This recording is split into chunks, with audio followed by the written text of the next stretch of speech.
30 বছর আমি শুধু ওই ফর্মাল রিসার্চ করেছি। আমি যদি এটা না করতাম মানুষ আমাকে সিরিয়াসলি নিত না। আমি পৃথিবীর শ্রেষ্ঠতম বিজ্ঞানীদের সাথে কাজ করেছি। মলিকুলার বায়োলজির ফাদার সালভাদর লোরিয়া, আর তার রুমে তার ল্যাবে আমার স্থান হয়েছিল। কিন্তু ধান নিয়ে যারা আসলে কাজ করে তাদেরকে কেউ জানেও না এবং তাদেরকে বুদ্ধিজীবী মনে করা হয় না।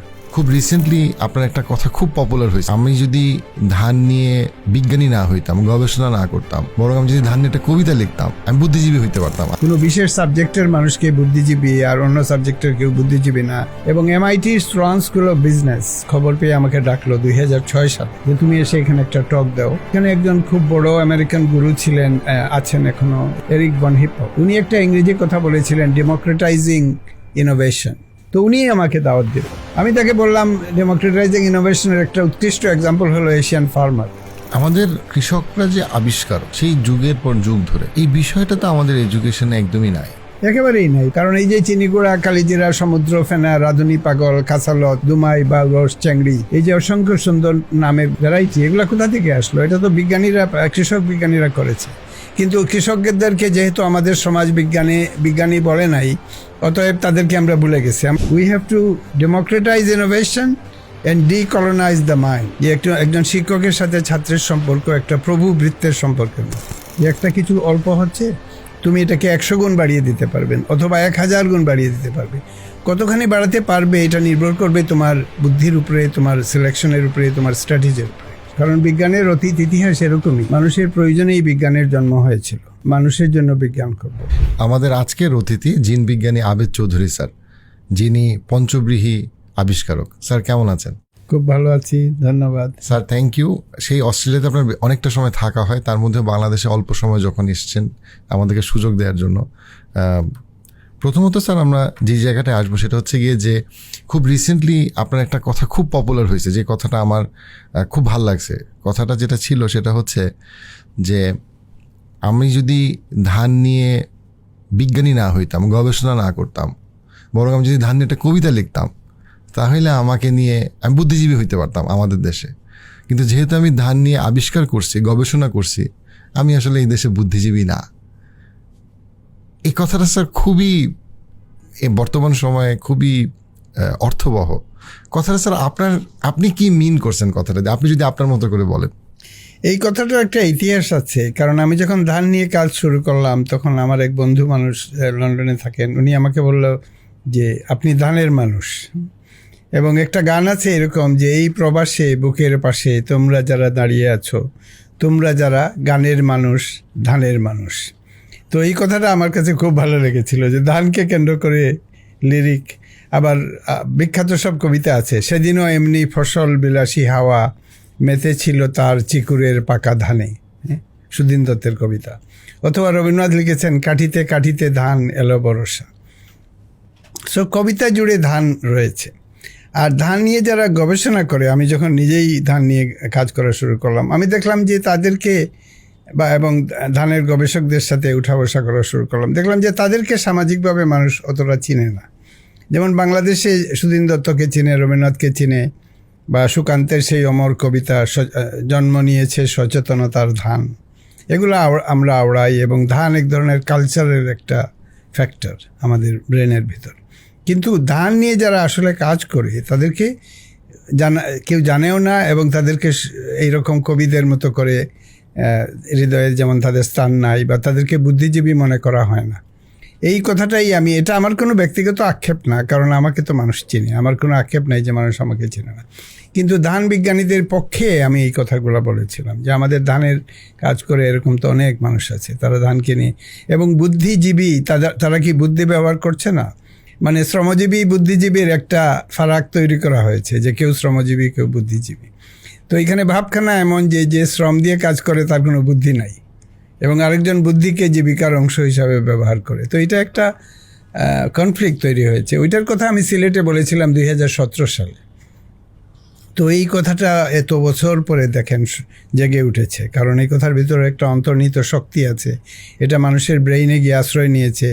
এটাকে মিম বলে ইংরেজিতে, MEME, যে একটা কথা যেটা মানুষ রিপিট করবে, মানুষ ভাইরাল করে দিবে, এটাকে মিম বলে। এবং অনেকে মনে করে পুরা সংস্কৃতিটাই এই মিমের উপর দাঁড়িয়ে আছে। যে কেন আমার এটা মুখস্থ আছে এই কবিতা, যে সেদিনও এমনি ফসল বিলাসী হাওয়া মেতেছিল তার চেকুরের পাকা ধানে, অনাদিকালের যত চাওয়া যত পাওয়া খুঁজেছিল তা তবু একটি কথার মানে, একটি কথার দ্বিধা থর থর চুড়ে ভর করেছিল 60টি অমরাবতী। দেখেন কি অসাধারণ কবিতা। আমি হিসাব করে দেখলাম 6-7 বছর বয়সে আমি এটা মুখস্থ করেছিলাম, কিন্তু আমার অজান্তে ব্রেইন এটা রেখে দিছে। স্যার, আপনার এই কথাটা তো অন্যান্য বাংলাদেশের ক্ষেত্রেও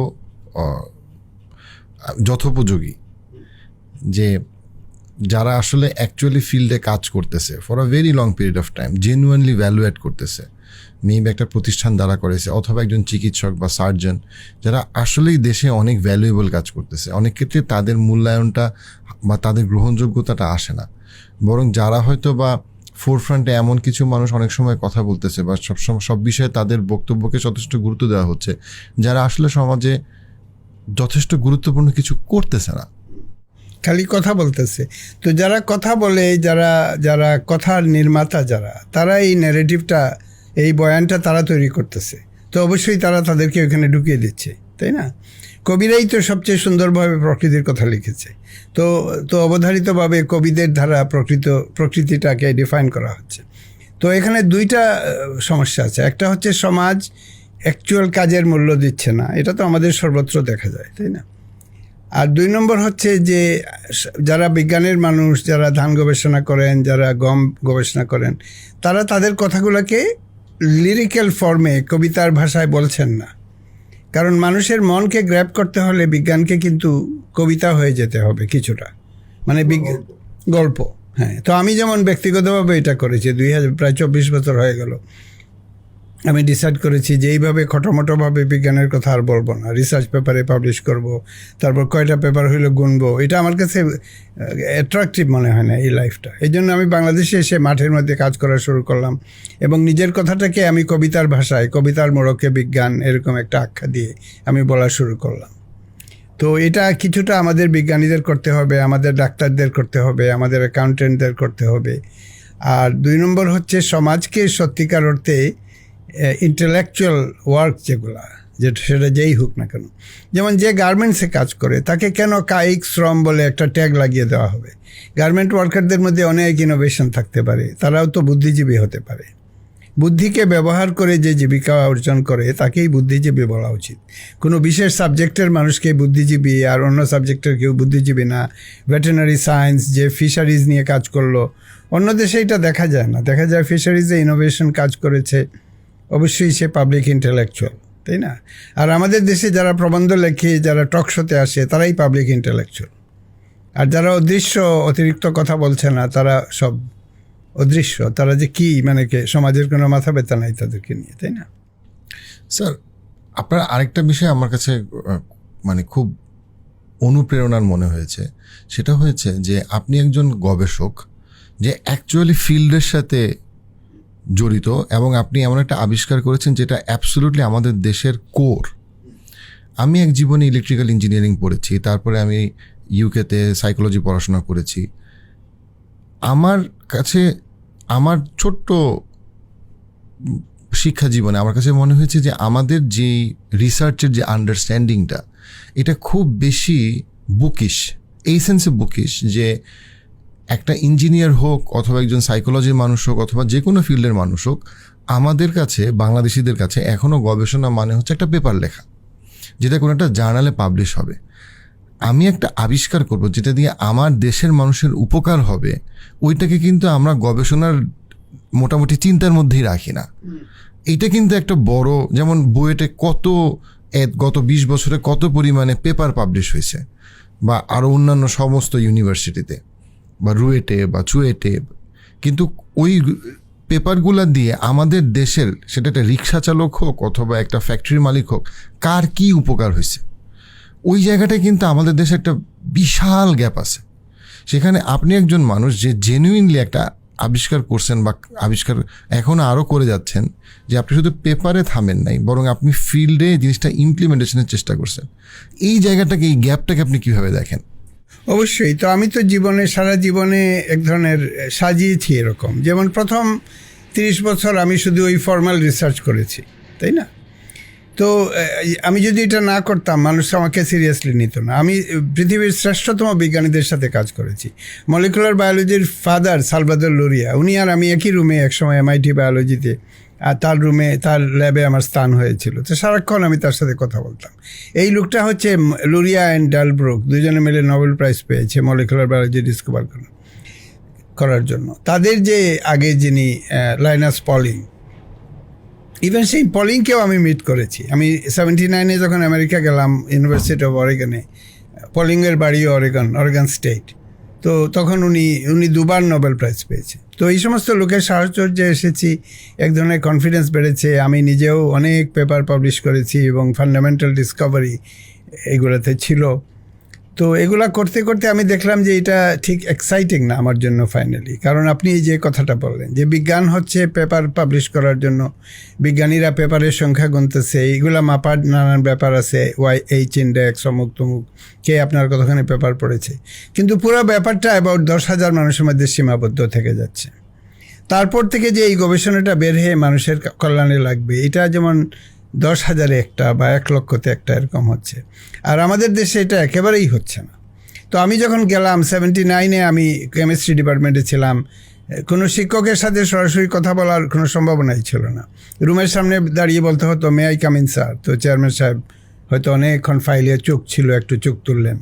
মানে গৃহস্বামীর সাথে ভৃত্যের যে সম্পর্ক, এটা আমার মনে হয়েছে I was very insulted by this kind of culture, যে একজন শিক্ষকের সাথে ছাত্রের সম্পর্ক একটা প্রভু ভৃত্যের সম্পর্কের মতো, তাই না? আমেরিকা গেলাম, ইউজিন অরেগনে যেদিন গেলাম, এরপরের দিন সকালেই মানে ওদের শ্রেষ্ঠতম scientist Frank Stahl, very tall person, সে আমাকে দেখার সাথে সাথে বললো যে আমার পটে একটু স্যুপ আছে, তুমি খাবে নাকি? এইভাবে তার সাথে আমার ইন্ট্রোডাকশন হলো। তারপর স্যুপটাকে ঢেলে সে আমাকে একটা কাপে দিল। এবং আমার তখন মনে পড়লো যে এই যে democratic society, American academia beautiful, American সরকার, আমেরিকার আর্মি, এদের সম্বন্ধে আমি কোনো মন্তব্য করবো না এখানে, কিন্তু American academic people, they are some of the nicest people. আমার তখন সেই গ্রামে যে আমি বড় হয়েছিলাম, যেখানে সবাই একজন একজনকে ডেকে জিজ্ঞেস করতো, আমার শিক্ষকের সাথে আমার যেরকম সম্পর্ক ছিল, ওইটা মনে পড়লো। কিন্তু ঢাকায় এসে আমি এটা হারিয়ে ফেলেছিলাম। তো তখন আমার সেই গ্রামীণ জীবন আর আমেরিকার জীবন, এটার মধ্যে একটা সংযোগ হলো। আমি এক ধরনের পূর্ণাঙ্গ মানুষ হয়ে উঠলাম, এবং তারপর থেকেই আমি একটা পথ খুঁজতেছি যে কি করে গ্রামে যাব, কাজ করব, মানুষের জন্য বিজ্ঞান করব। কারণ বিজ্ঞানের অতীত ইতিহাস এরকমই, মানুষের প্রয়োজনেই বিজ্ঞানের জন্ম হয়েছিল, তাই না? তারপর বিজ্ঞানকে আমাদের দেশে তো আরও ভয়ানক অবস্থা, কারণ আমাদের দেশে বিজ্ঞান এসেছে, আধুনিক বিজ্ঞান কলোনিয়ালিস্টদের ছত্রছায়ায়, ব্রিটিশরা চেয়েছে বলে এসেছে, তাই না? 1857 বিপ্লবের পরে যখন স্যার সৈয়দ আহমদ আলীগড় খুললেন, তখন মুসলমানরা গিয়ে আলীগড়ে পড়া শুরু করলো।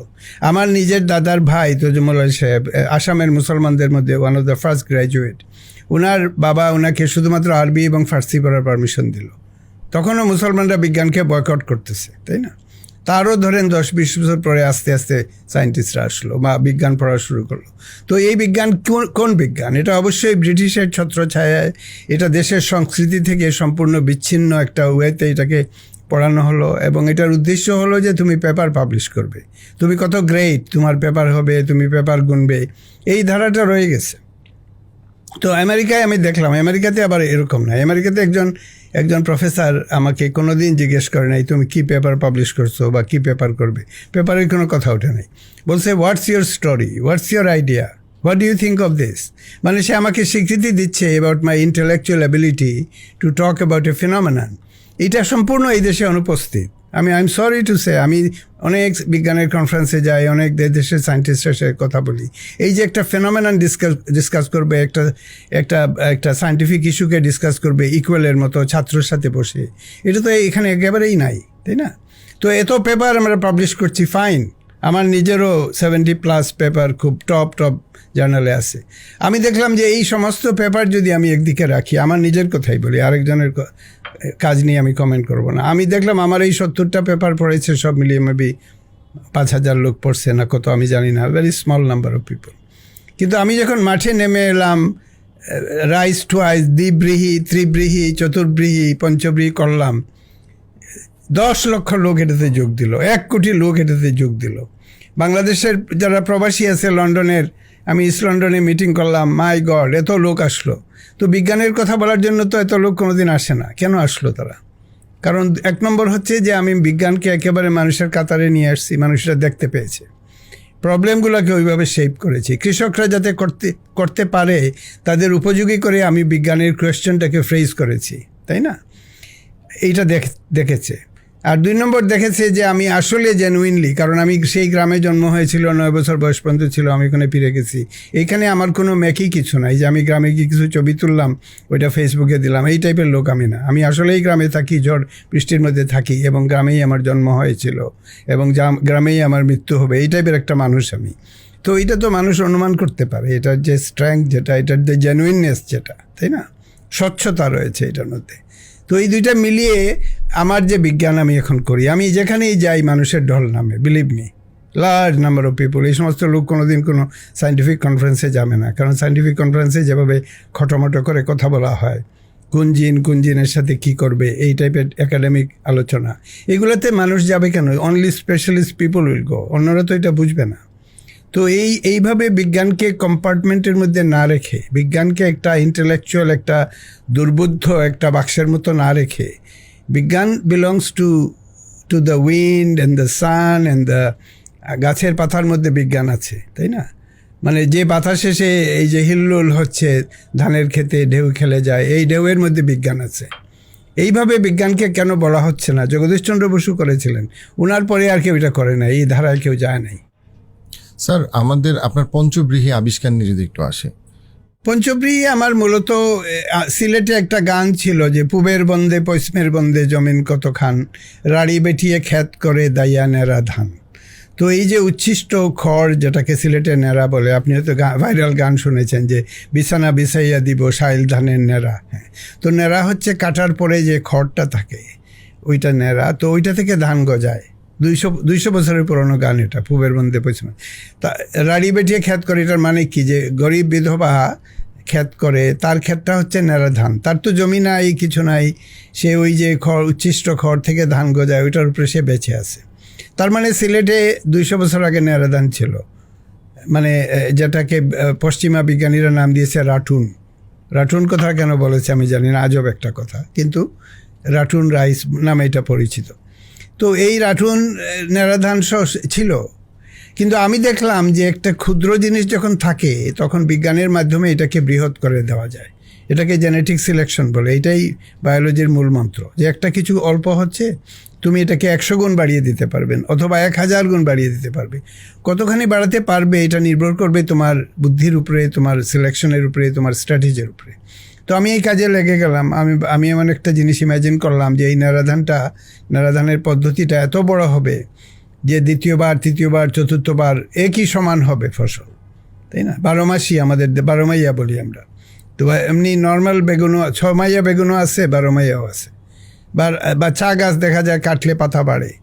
তো এইভাবে আমার কিছু আর্লিয়ার কাজ আছে। আমি একটা শস্য জাতীয় উদ্ভিদে একটা মিউটেন্ট আইসোলেট করেছিলাম, AMP1 বলে, যে কেউ গুগল করে AMP1 আমার নাম লিখলে পাবে।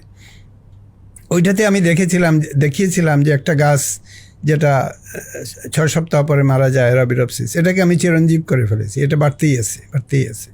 এটা আমি 90s করেছিলাম, 1992 দিকে পেপারটা পাবলিশ হয়েছিল। তো আমি ভাবলাম যখন গ্রামে চলে এলাম, আমি একটা বিশাল মাপের কিছু করব, এরকম একটা সংকল্প করলাম। তো আমি ভাবলাম ধানকে আমি এরকম করে ফেলি। এটা করার আমার কারণ ছিল, কারণ আমি আগে একটা করেছিলাম। 2 নম্বর হচ্ছে নেড়া ধানের এই ইতিহাসটা আমাকে উজ্জীবিত করেছিল। তো আমি এখন ওই যে বিভিন্নভাবে বিভিন্ন ভ্যারাইটিকে ক্রস করা, ফার্মারদের সংগঠিত করে মাঠে গিয়ে দেখবে যে কাটার পরে গ্রো করতেছে কিনা, এরকম একটা প্রোগ্রাম আমি শুরু করলাম। এবং MIT strong school of business খবর পেয়ে আমাকে ডাকলো 2006 সালে, যে তুমি এসে এখানে একটা টক দাও। ওইখানে একজন খুব বড় আমেরিকান গুরু ছিলেন, আছেন এখনও, এরিক ভন হিপল। উনি একটা ইংরেজি কথা বলেছিলেন, ডেমোক্রেটাইজিং ইনোভেশন, মানে বিজ্ঞানকে জনগণের জন্য উন্মুক্ত করা, ডেমোক্রেটাইজিং ইনোভেশন। এই কথাটা এরিক ভন হিপল তৈরি করেছিলেন, উনি এই কথাটা কয়েন করেছিল। তো উনি আমাকে দাওয়াত দিল। আমি তাকে বললাম ডেমোক্রেটাইজিং ইনোভেশনের একটা উৎকৃষ্ট এক্সাম্পল হলো এশিয়ান ফার্মার। কারণ এই যে চিনিগুড়া, কালিজিরা, সমুদ্র ফেনা, রাঁধুনি পাগল, কাঁচালত, দুমাই, বাউরস, চ্যাংড়ি, এই যে অসংখ্য সুন্দর নামের ভ্যারাইটি, এগুলো কোথা থেকে আসলো? এটা তো কৃষক বিজ্ঞানীরা করেছে। কিন্তু কৃষকদেরকে যেহেতু আমাদের সমাজ বিজ্ঞানী বলে নাই, অতএব তাদেরকে আমরা ভুলে গেছি। আমরা ভাবছি এটা বনে জঙ্গলে যেরকম গরু ছাগল মানে সিংহ থাকে, সাপ থাকে, এরকম এই ভ্যারাইটিগুলোও ছিল। এবং পশ্চিমারাও এটা রটাইয়া দিছে, দিজ আর ন্যাচারাল ভ্যারিয়েন্টস, এগুলোর কোনো নাই, আবিষ্কারক নাই। এটা আবিষ্কার আছে কিন্তু আবিষ্কারক নাই। কিন্তু আধুনিক জ্ঞানে যখন কোনো জ্ঞান আসে, এটার আবিষ্কারক আছে, লাইন ধরে তাদের নাম থাকবে। কিন্তু বাসমতির কোনো আবিষ্কারক নাই। সেই বিখ্যাত যে ম্যান্ডেলা বা ডারউইনের মতো একজন বিজ্ঞানী ছিল, তাকে আমরা গায়েব করে দিছি ইতিহাস থেকে, তাই না? তো এই যে ডেমোক্রেটাইজিং ইনোভেশনের যে একটা প্রেরণা আমি এমআইটিতে গিয়ে পেলাম, আমি এমআইটিতে আগেও ছিলাম। তো আমাদের হয় কি, আমরা ব্রেইন ওয়াশড, আমরা মনে করি এমআইটি কিছু বললে এটা ভালো। কিন্তু এখানে বুরুঙ্গামারি কলেজের বাংলার অধ্যাপক কবিতা লিখছে, এটা অবশ্যই খারাপ। এটা আমাদের ব্রেইনের মধ্যে পশ্চিমারা ড্রিল করে দিয়েছে। এবং তারপরে স্বাধীন হওয়ার পরে যে নতুন সাহেবরা এসেছেন আমাদের সমাজ চালাচ্ছেন, তারা এটাকে এই ড্রিলিংটা চালায়া যাচ্ছে। তো তার মানে বাংলাদেশের গ্রামে তুমি করেছো, অবশ্যই তুমি খারাপ। যেমন আমাকে অবমূল্যায়িত হয়ে যাচ্ছে। আমাকে এখন বলতে হয় যে আমি এমআইটি বায়োলজিতে ছিলাম, কিছুদিন পরে পরে আমাকে বলে যে না তুমি এটা বলবে। কেন বলবে? কারণ মানুষ ভাববে যে তুমি, তখন আপনাকে মানুষ প্রাসঙ্গিক মনে করে। হ্যাঁ, তখন খাতির করবে। ওই নোবেল লরিট আমাকে কি বলেছিল, আমার পেপার পাঠিয়েছিল হ্যাম স্মিথ। আমি প্রায় মানুষকে মনে করিয়ে দিই যে হ্যাম স্মিথ যে পুরা এই যে এখন যেটাকে জিন টেকনোলজি বলে, এটার একজন ফাদার ছিল। সে রেস্ট্রিকশন এনজাইম ডিএনএকে কাটার সিজার ডিসকভার করেছিল। তো সে তো আমার পেপার পাঠিয়েছিল, আমাকে একটা ছোটো চিঠিও লিখেছিল। এগুলো আমার মানুষকে বলতে হয় যে দেখো আমি কে আসলে। কেন বলতে হয়? কারণ সিলেটের গ্রামে কাজ করি, এটা মানুষের জন্য যথেষ্ট না। মানুষ ভাবে যে তার মানে খুব খারাপ কাজ করতেছে, মানে নিম্নমানের বিজ্ঞান করতেছে। কেন তার পেপার পাবলিশ হচ্ছে না? আমি বললাম বাবা তুমি কতটা পেপার পাবলিশ করছো? এমন সব অর্বাচীন লোক আমাকে এটা জিজ্ঞেস করে। আমার 70টা হাইয়েস্ট লেভেল জার্নালে পেপার আছে, যার 60টাও নাই, সে আমাকে পেপারের প্রশ্ন করে, তাই না? তো এই দেশের মধ্যে কিন্তু একটা বেয়াদবি আছে, যে এটা বিদেশিরা এই বেয়াদবি শিখাইছে আমার মনে হয়। স্যার, আপনার কাছে একটা প্রশ্ন, সেটা হচ্ছে যে যখন এই যে ব্রিটিশদের শেখানো এই পয়েন্টটা আসলো, এবং আপনি বললেন যে আমাদের দেশের কোনো আবিষ্কারকে আমরা মনে করি এটার কোনো আবিষ্কারক নাই, কিন্তু আসলে তো এটা এই মাটির মানুষ আবিষ্কার করছে। তো সেটার একটা জায়গায় আপনার খুব মানে ইনসাইট চাই, সেটা হচ্ছে আউশ ধানের এক্সাম্পলটা। যে আমাদের দেশি বীজগুলা আস্তে আস্তে আমরা সব বাদ দিয়ে আমরা বিদেশিদের দেওয়া বীজ, বিদেশিদের বানানো বীজ, বিদেশিদের কালচার করা, নার্চার করা, আবিষ্কার করা, ওইটার পিছনে আমরা অস্থির হয়ে গেছি। যেমন আউশ ধান অনেক বেশি পরিবেশ বান্ধব ছিল, ওইটাতে সেচ লাগতো না, ওইটা আমাদের দেশে একসময় প্রচুর, ওইটাই আমাদের মেইন একটা জায়গা ছিল, সোর্স অফ ফুড ছিল। সেইখানে আমরা সেই সব দেশি বীজ বাদ দিয়ে আমরা হঠাৎ করে অনেক বেশি ফলনের জন্য তারা আমাদেরকে প্রেসক্রিপশন লিখে দিল, এখন থেকে হাইব্রিড বীজ দিতে হবে এবং তাদের টাকা দিয়ে হাইব্রিড বীজ কিনতে হবে। রাসায়নিক সার, সেটাও আমাদের আউশ ধানের ক্ষেত্রে রাসায়নিক সারের ব্যবহার খুব কম ছিল। আমাদের হাইব্রিড বীজের জন্য প্রচুর পরিমাণে পানি তুলতে হয়, যে অনেক পরিমাণে পানি তোলাটাও আমাদের পরিবেশের জন্য ভালো না। তো স্যার, আপনি অ্যাকচুয়ালি এটা নিয়ে গভীরভাবে জানেন, আমার থেকে অনেক অনেক গুণ বেশি জানেন। স্যার, এই যে বাস্তবতা, এর আউশ ধান তো জাস্ট একটা এক্সাম্পল। এভাবে করে করে কী হইতেছে, একসময় কলোনাইজেশন ছিল ডাইরেক্ট কলোনাইজেশন, প্রত্যক্ষ। আমরা কি আস্তে আস্তে একটা পরোক্ষ কলোনাইজেশনের দিকে মাথা নত করছি কিনা? অবশ্যই, মানে কলোনাইজার যারা, এক ধরনের কালচারাল কলোনাইজেশন এখন চলছে। এটার প্রক্রিয়া হলো যে তুমি এশিয়া, আফ্রিকা, ল্যাটিন আমেরিকার দেশে যাবে, গিয়ে বলবে যে তোমার দেশে যে উপস্থিত যে অবভিয়াস যে বিজ্ঞানগুলো ইনোভেশন আছে, এটা আসলে ইনোভেশন না, আমরা যেটা নিয়ে আসবো এটা ইনোভেশন। এটা তো চলছে। তো আউশ প্রসঙ্গে বলি, কথাটা ছিল আশু, মানে তাড়াতাড়ি হবে। ময়মনসিংহের শেরপুরের জমিদার হরচন্দ্র রায়চৌধুরী, আমার ঘনিষ্ঠ বন্ধু অনিমেষ রায়ের গ্রেট গ্রেট গ্র্যান্ডফাদার, ওনার একটা বাংলা বই আছে, ওইটা ক্যালিফোর্নিয়াতে ওদের বাড়িতে আছে, আমাকে দেখাইছে। ওইখানে সমস্ত আউশ ধানের, আমরা যেটাকে আউশ বলি, বিবরণ রয়েছে, নাম রয়েছে, কিন্তু উনি বারবার ওইখানে আশু লিখেছেন। ওইটা 1870 সালের দিকের একটা বই, আশু। এই আশু কথাটাই অপনিহিতি না, বাংলা একটা নিয়ম আছে না যে শব্দের অন্তঃস্থিত স্বরধ্বনিকে যথাস্থানের অব্যবহিত পূর্বে উল্লেখ করাকে অপনিহিতে বলে, আমরা মুখস্থ করেছি। তো ওই আশুটা আউশ হয়ে গেছে কথাটা। আর পশ্চিমারা তো এগুলো কিছু জানে না। এটা ইট সিম্পলি মেন্ট আর্লি। তো আউশে তো অবশ্যই আর্লি হতে হবে, আর্লি আশু ধান। তো এই আশু ধানকে আমরা অপভ্রংশ করে আউশ করেছি, অপনিহিত করে। আর পশ্চিমারা এটাকে AUS, অস, ওরা তো সাউন্ড করতে পারে না, তো এস করেছে। তো সমস্ত লোক যারা সংস্কৃতি জানে না আর ধানের অরিজিনের খবর জানে না, তারা ধানের বস হয়ে গেছে। তাদের অনেক টাকাটুকু আছে, আমেরিকান ইউনিভার্সিটিগুলো, কর্নেল ইউনিভার্সিটি বিশেষ করে। তো অস অস অস আমাকে মাঝে মাঝে বলে এটা তো মনে হয় অস্ট্রেলিয়া থেকে আসছে, এটা অস কেন, তাই না? এই যে অস, আশু, আউশ এ কথা বলে না। তো হাজার জাতের আউশ ধান। কাসালত বলে একটা বিখ্যাত আউশ আছে, তো একটা আন্তর্জাতিক প্রতিষ্ঠান থেকে পাবলিশ করলো, ওইখানে বাংলাদেশের জায়গাটা একেবারে ম্যাপ থেকে বাদ দিয়ে দিচ্ছে। নেচারে যখন পেপারটা আসলো, আমি তো নেচারকে প্রথমে লিখলাম যে এটা তো একেবারে মিথ্যা একটা কথা, এটার অরিজিন তো বাংলাদেশে, আমার সিলেটে হাসালত, আমরা সিলেটে একটা উয়েতে কোয়ার স বলি, কাঁচা লতা আর কি, বাংলায় শুদ্ধ বাংলায় বলতে গেলে কাঁচালত, কারণ এটা আবার গজিয়ে উঠে তাড়াতাড়ি। তো কাঁচালত নিয়ে অনেক আন্দোলন, আপনি গুগল করলে দেখবেন। তারপরে ইরিকে আমি বাধ্য করলাম এটা বলতে, the origin of the rice variety কাঁচালত। তারা একটা প্রেস নোট দিল। তো এইটা হয়েছে আমাদের denial of our own technology, denial of the fact that we have always been scientist. আর 2 নম্বর হচ্ছে, মানে আমি নিজের চোখে এটা দেখলাম 60-এর দশকে, যখন আইয়ুব খান পাকিস্তান আমলে এই লাইন করে IR-8 লাগানো হলো, এবং আমাদের কাঁচালত, দোমাই বা রোস চ্যাংড়ি 4টা বিগ রাইস অবলুপ্ত হয়ে গেল। এবং ধান থেকে এক ধরনের কবিতাকে বের করে দেওয়া হলো, বিকজ কোথায় ছিল বাউরস, কাঁচালত, কাব্যময় নাম, চিনিকুড়া, সমুদ্র ফেনা, রাধুনী পাগল, সেখানে IR-8, IR-9, IR-36।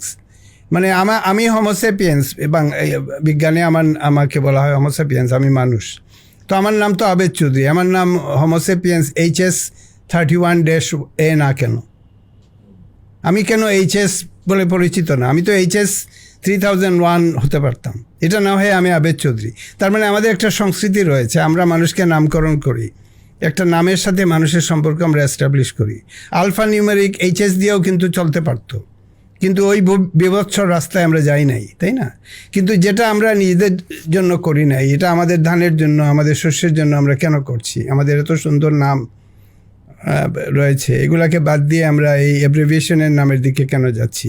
এটা আমার কাছে বোধগম্য না। এটা তো আমাকে জনগণের, আপনারা যারা এই দেশের মানে enlighten people, you should ask this question যে 60-এর দশকে এই যে ক্যাটাক্লিজম, যেটা আমি বলবো এক ধরনের দুর্ভোগ এবং এক ধরনের দুঃসময় একটা আসলো ধানের ইয়েতে, এটা কেন হলো, তাই না? তারপর এই যেগুলা লাল চাল ছিল সব মেশিন থেকে লাল স্ট্রিপড হয়ে ডায়াবেটিস শুরু হলো। তারপরে সাদা চাল এখন খাচ্ছে একজন ইন্ডিয়ান সায়েন্টিস্ট বলছে একটা ব্যাগাস হচ্ছে ওই যে ইয়ে থেকে, ইক্ষু থেকে সব রস নিয়ে গেলে যেটা থাকে একটা পরিত্যক্ত খড়, ওইটা হচ্ছে রাইসের অবস্থা এখন, কারণ ব্র্যান্ড ট্যান্ড সব নিয়ে গেছে, সব ভাইটামিন, কালার, অ্যান্থোসায়ানিন। এখন আমি নতুন করে এই সিলেটের, ফরচুনেটলি আপনাকে বলতে পারি যে সিলেটের অবলুপ্ত ভ্যারাইটিগুলো আমি আবার ফিরিয়ে এনেছি। মানুষের গ্রামের বাড়িতে গিয়ে বাজারে ঢোল দিয়ে 3-4টা গ্র্যান্ড কালেক্ট করে আমরা এখন কাঁচালত, দোমাই, বাউরস, চ্যাংড়িকে, খইয়া বলে আরেকটা আছে, সব আমরা ফিরিয়ে এনেছি। এবং আমি যতদিন বেঁচে আছি এইগুলাকে রেস্টোর করে, এগুলাকে মানে গ্রো করে, এগুলার মার্কেটে অ্যাভেলেবল করে, এই কাজটা আমি করতে চাচ্ছি এখন, এবং সকলের সহযোগিতা চাচ্ছি এটা করার জন্য। স্যার, গত 20 বছরে চায়না এবং ইন্ডিয়াতে একটা খুব দৃশ্যমান সোশ্যাল ন্যারেটিভের চেঞ্জ আসছে। সেটা হচ্ছে, আগে ইউরোপিয়ানদেরকে একরকম দূত মনে করা হতো, দেবতা, ফেরেস্তা মনে করা হতো, যা ওরে বাবা সাদা মানুষ বলছে, নিশ্চয়ই ঠিক বলছে, সাদা প্রফেসর বলছে, নিশ্চয়ই ভালো কিছু নিয়ে আসছে, ওরা নিশ্চয়ই লাগেজে করে আমাদের জন্য দান নিয়ে আসছে, দাতা আসছে, দূত আসছে। সেখান থেকে চায়না এবং ইন্ডিয়া ক্লিয়ারলি অনেকটা সরে আসছে। পার্টিকুলারলি ইন্ডিয়ান যারা কৃষি বিশেষজ্ঞ, তাদের মধ্যে একটা ন্যারেটিভই হচ্ছে যে তুমি তোমার আগের যে প্রাচীন যে ধারা, সেই ধারায় আমাদের কৃষি ব্যবস্থাকে নিয়ে যেতে হবে। এবং তারা প্রত্যেকটা রিসেন্ট গবেষণাগুলোতে ওরা নিয়ে আসতেছে যে আসলে আমাদের রাসায়নিক সারের কি ক্ষতিকর দিক ইত্যাদি, বিদেশি হাইব্রিড বীজের ক্ষতিকর দিক। আমাদের দেশে স্যার এই ব্যাপারে সচেতনতা খুবই কম। আমরা চক্ষু বন্ধ করে হাইব্রিড বীজ এবং রাসায়নিক সার দিয়ে যাচ্ছি, কেন তাড়াতাড়ি বেশি ফলন হবে, কিন্তু তাতে এটার যে লং টার্ম যে বিরাট রকম ক্ষতি, সেই আলোচনাটা খুব কম। এটা আসলে ক্ষতিকর দিকগুলা কি, এই যে আমাদের একটা বুদ্ধিবৃত্তিক পরাজয়। তো এটার খুব ইন্টারেস্টিং একটা স্টোরি রয়েছে। যেমন 2007 পর্যন্ত আমাদের দেশের এটার নাম ছিল plant breeders and farmers right. এই খসড়া যে লটা যেটা ছিল ওইটা ছিল ফার্মারের নাম ছিল। ইন্ডিয়াতে এখনও plant variety and farmers right রয়েছে, ওইটাই তারা পাশ করেছে। আমাদের দেশে 2007 সালে যখন ফখরুদ্দিন সরকার পাওয়ারে, তখন তারা এটা ড্রপ করে দুইটা করলো, একটা হলো প্লান্ট ব্রিডার্স রাইট একটা আর একটা ফার্মার্স রাইট দুইটা করলো।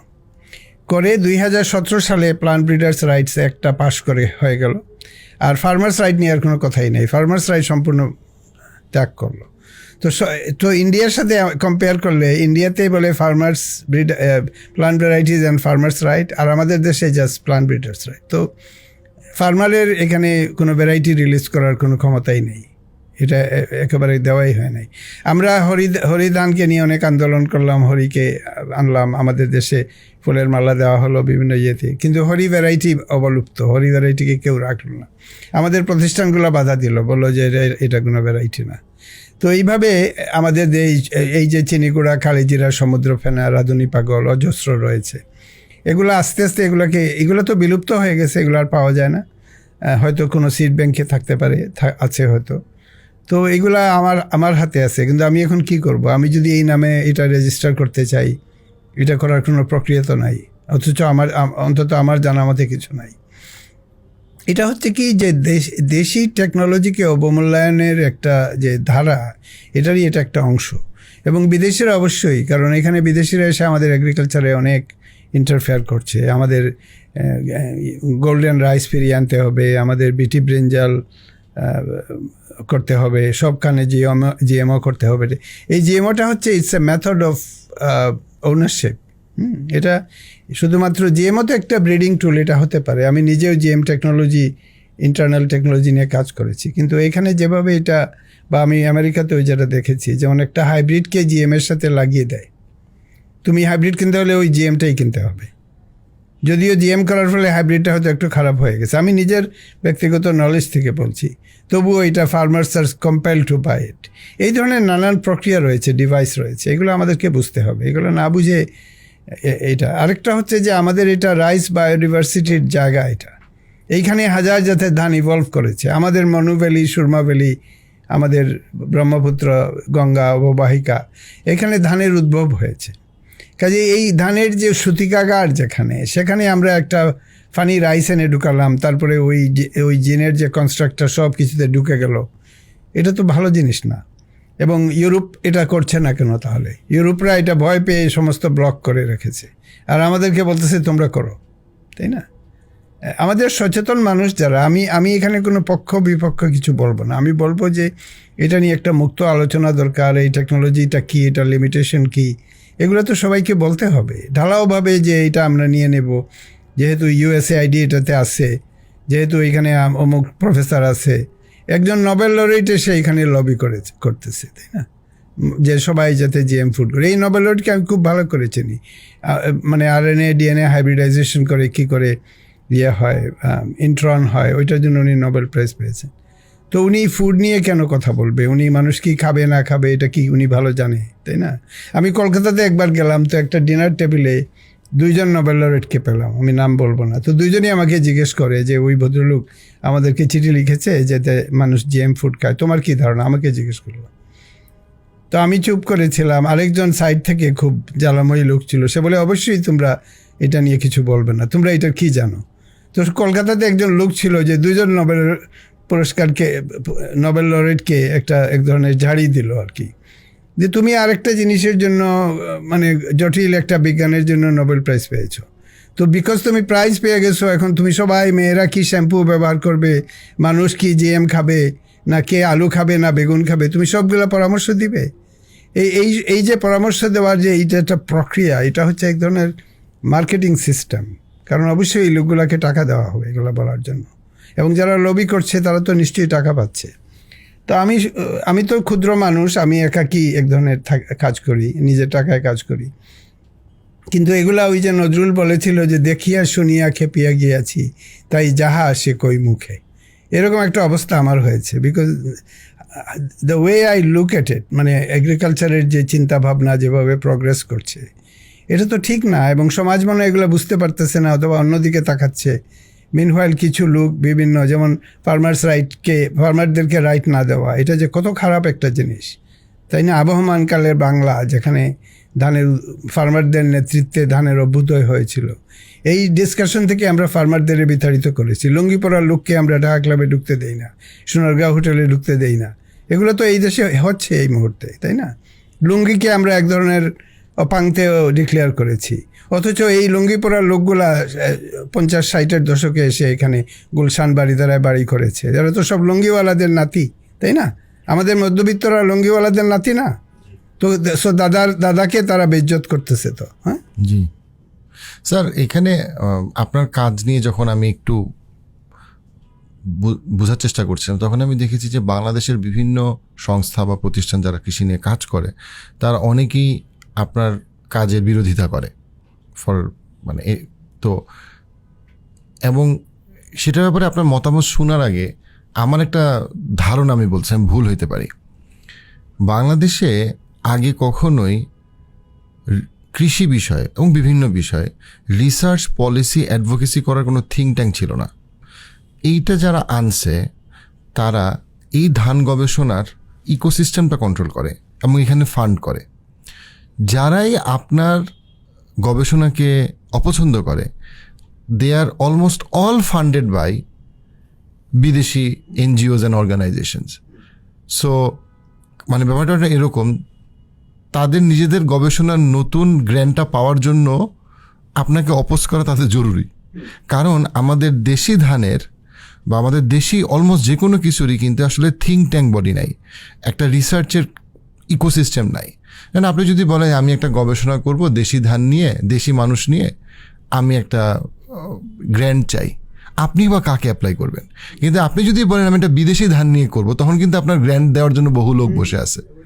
এই পুরো বিষয়টাকে আপনি কিভাবে দেখেন? এটা তো এক ধরনের পোস্ট কলোনিয়ালিজম আর কি, মানে এখানে বিজ্ঞানের মধ্যে, সংস্কৃতির মধ্যে কলোনিয়ালিজম ঢুকে গেছে, একটা সফিস্টিকেটেড কলোনিয়ালিজম। আগে তো ওরা এসে জমি দখল করেছিল, ইস্ট ইন্ডিয়া কোম্পানি, আর এখন আমাদের হৃদয়কে দখল করতেছে, মনকে দখল করতেছে। তো এটার অংশ, এটার বিভিন্ন সাবটেক্ট আছে। এটা খুবই মানে জটিল এবং পাওয়ারফুল একটা জিনিস। আমাদের ন্যারেটিভ যেটা, যেমন আমাদের ধানের নামগুলো প্রথমে গায়েব করে দিছে, এগুলোকে আলফানিউমেরিক নাম নিয়ে আসছে, তাই না? তো যখন আপনার নামই চলে গেল, আপনার বাপদাদার নাম আপনি ভুলাই দিতেছে আপনাকে, তাই না? তো এটা কে ভুলাচ্ছে? আমরা কেন এটার বিরুদ্ধে দাঁড়াচ্ছি না, তাই না? সুকান্তর সেই কবিতার মতো, তাই না? গত আকালের মৃত্যুকে মুছে আবার এসেছে বাংলাদেশের প্রাণ, হয় ধান নয় প্রাণ, এই রবে সারা দেশ দিশেহারা, একবার মরে ভুলে গেছে আজ মৃত্যুর ভয় তারা। তো আমাদের তো মনে হয় মৃত্যুর ভয় রয়ে গেছে। সুকান্ত যে ভবিষ্যৎবাণী করেছিল যে একবার মরে আমরা মৃত্যুর ভয় হারিয়ে ফেলবো, এটা তো হচ্ছে না। এবং খুবই পরিতাপের বিষয় যে আমাদের দেশের ফাইনেস্ট ব্রেইন যাদের অনেক আছে, তারা এই দেশে কিছুদিন করেই বিদেশে চলে যেতে চাচ্ছে। আমার জেনারেশনের সব লোক বিদেশে থাকে, ফিলাডেলফিয়াতে, সিয়াটেলে, ক্যালিফোর্নিয়াতে তাদের বড় বড় বাড়ি আছে। আমি গেলে আমাকে খাতির করে দাওয়াত খাওয়ায়, এবং তাদের এক ধরনের দীর্ঘশ্বাসের জীবন তারা কাটায়। তাদের এক ধরনের স্মৃতিকাতরতা আছে, নস্টালজিয়া আছে, এগুলো আছে। তো দেশকে ত্যাগ করেছে কেন? আমি তো দেশকে ত্যাগ করি নাই, আমি তো 24 বছর ধরে দেশের পিছনে লেগে আছি। তো দেশকে গ্রহণ করা, দেশের মানুষকে সম্মান করা, দেশের ন্যারেটিভগুলোকে, দেশের ধানের নামগুলোকে, আমাকে কেউ টাকা দিলে আমি এই 10,000 ধানের নাম ঢাকা শহরে লিখে দিতাম, তাই না? ধানের নাম এই দেশে অবশ্যই জপমালা করে মানুষের জপা উচিত।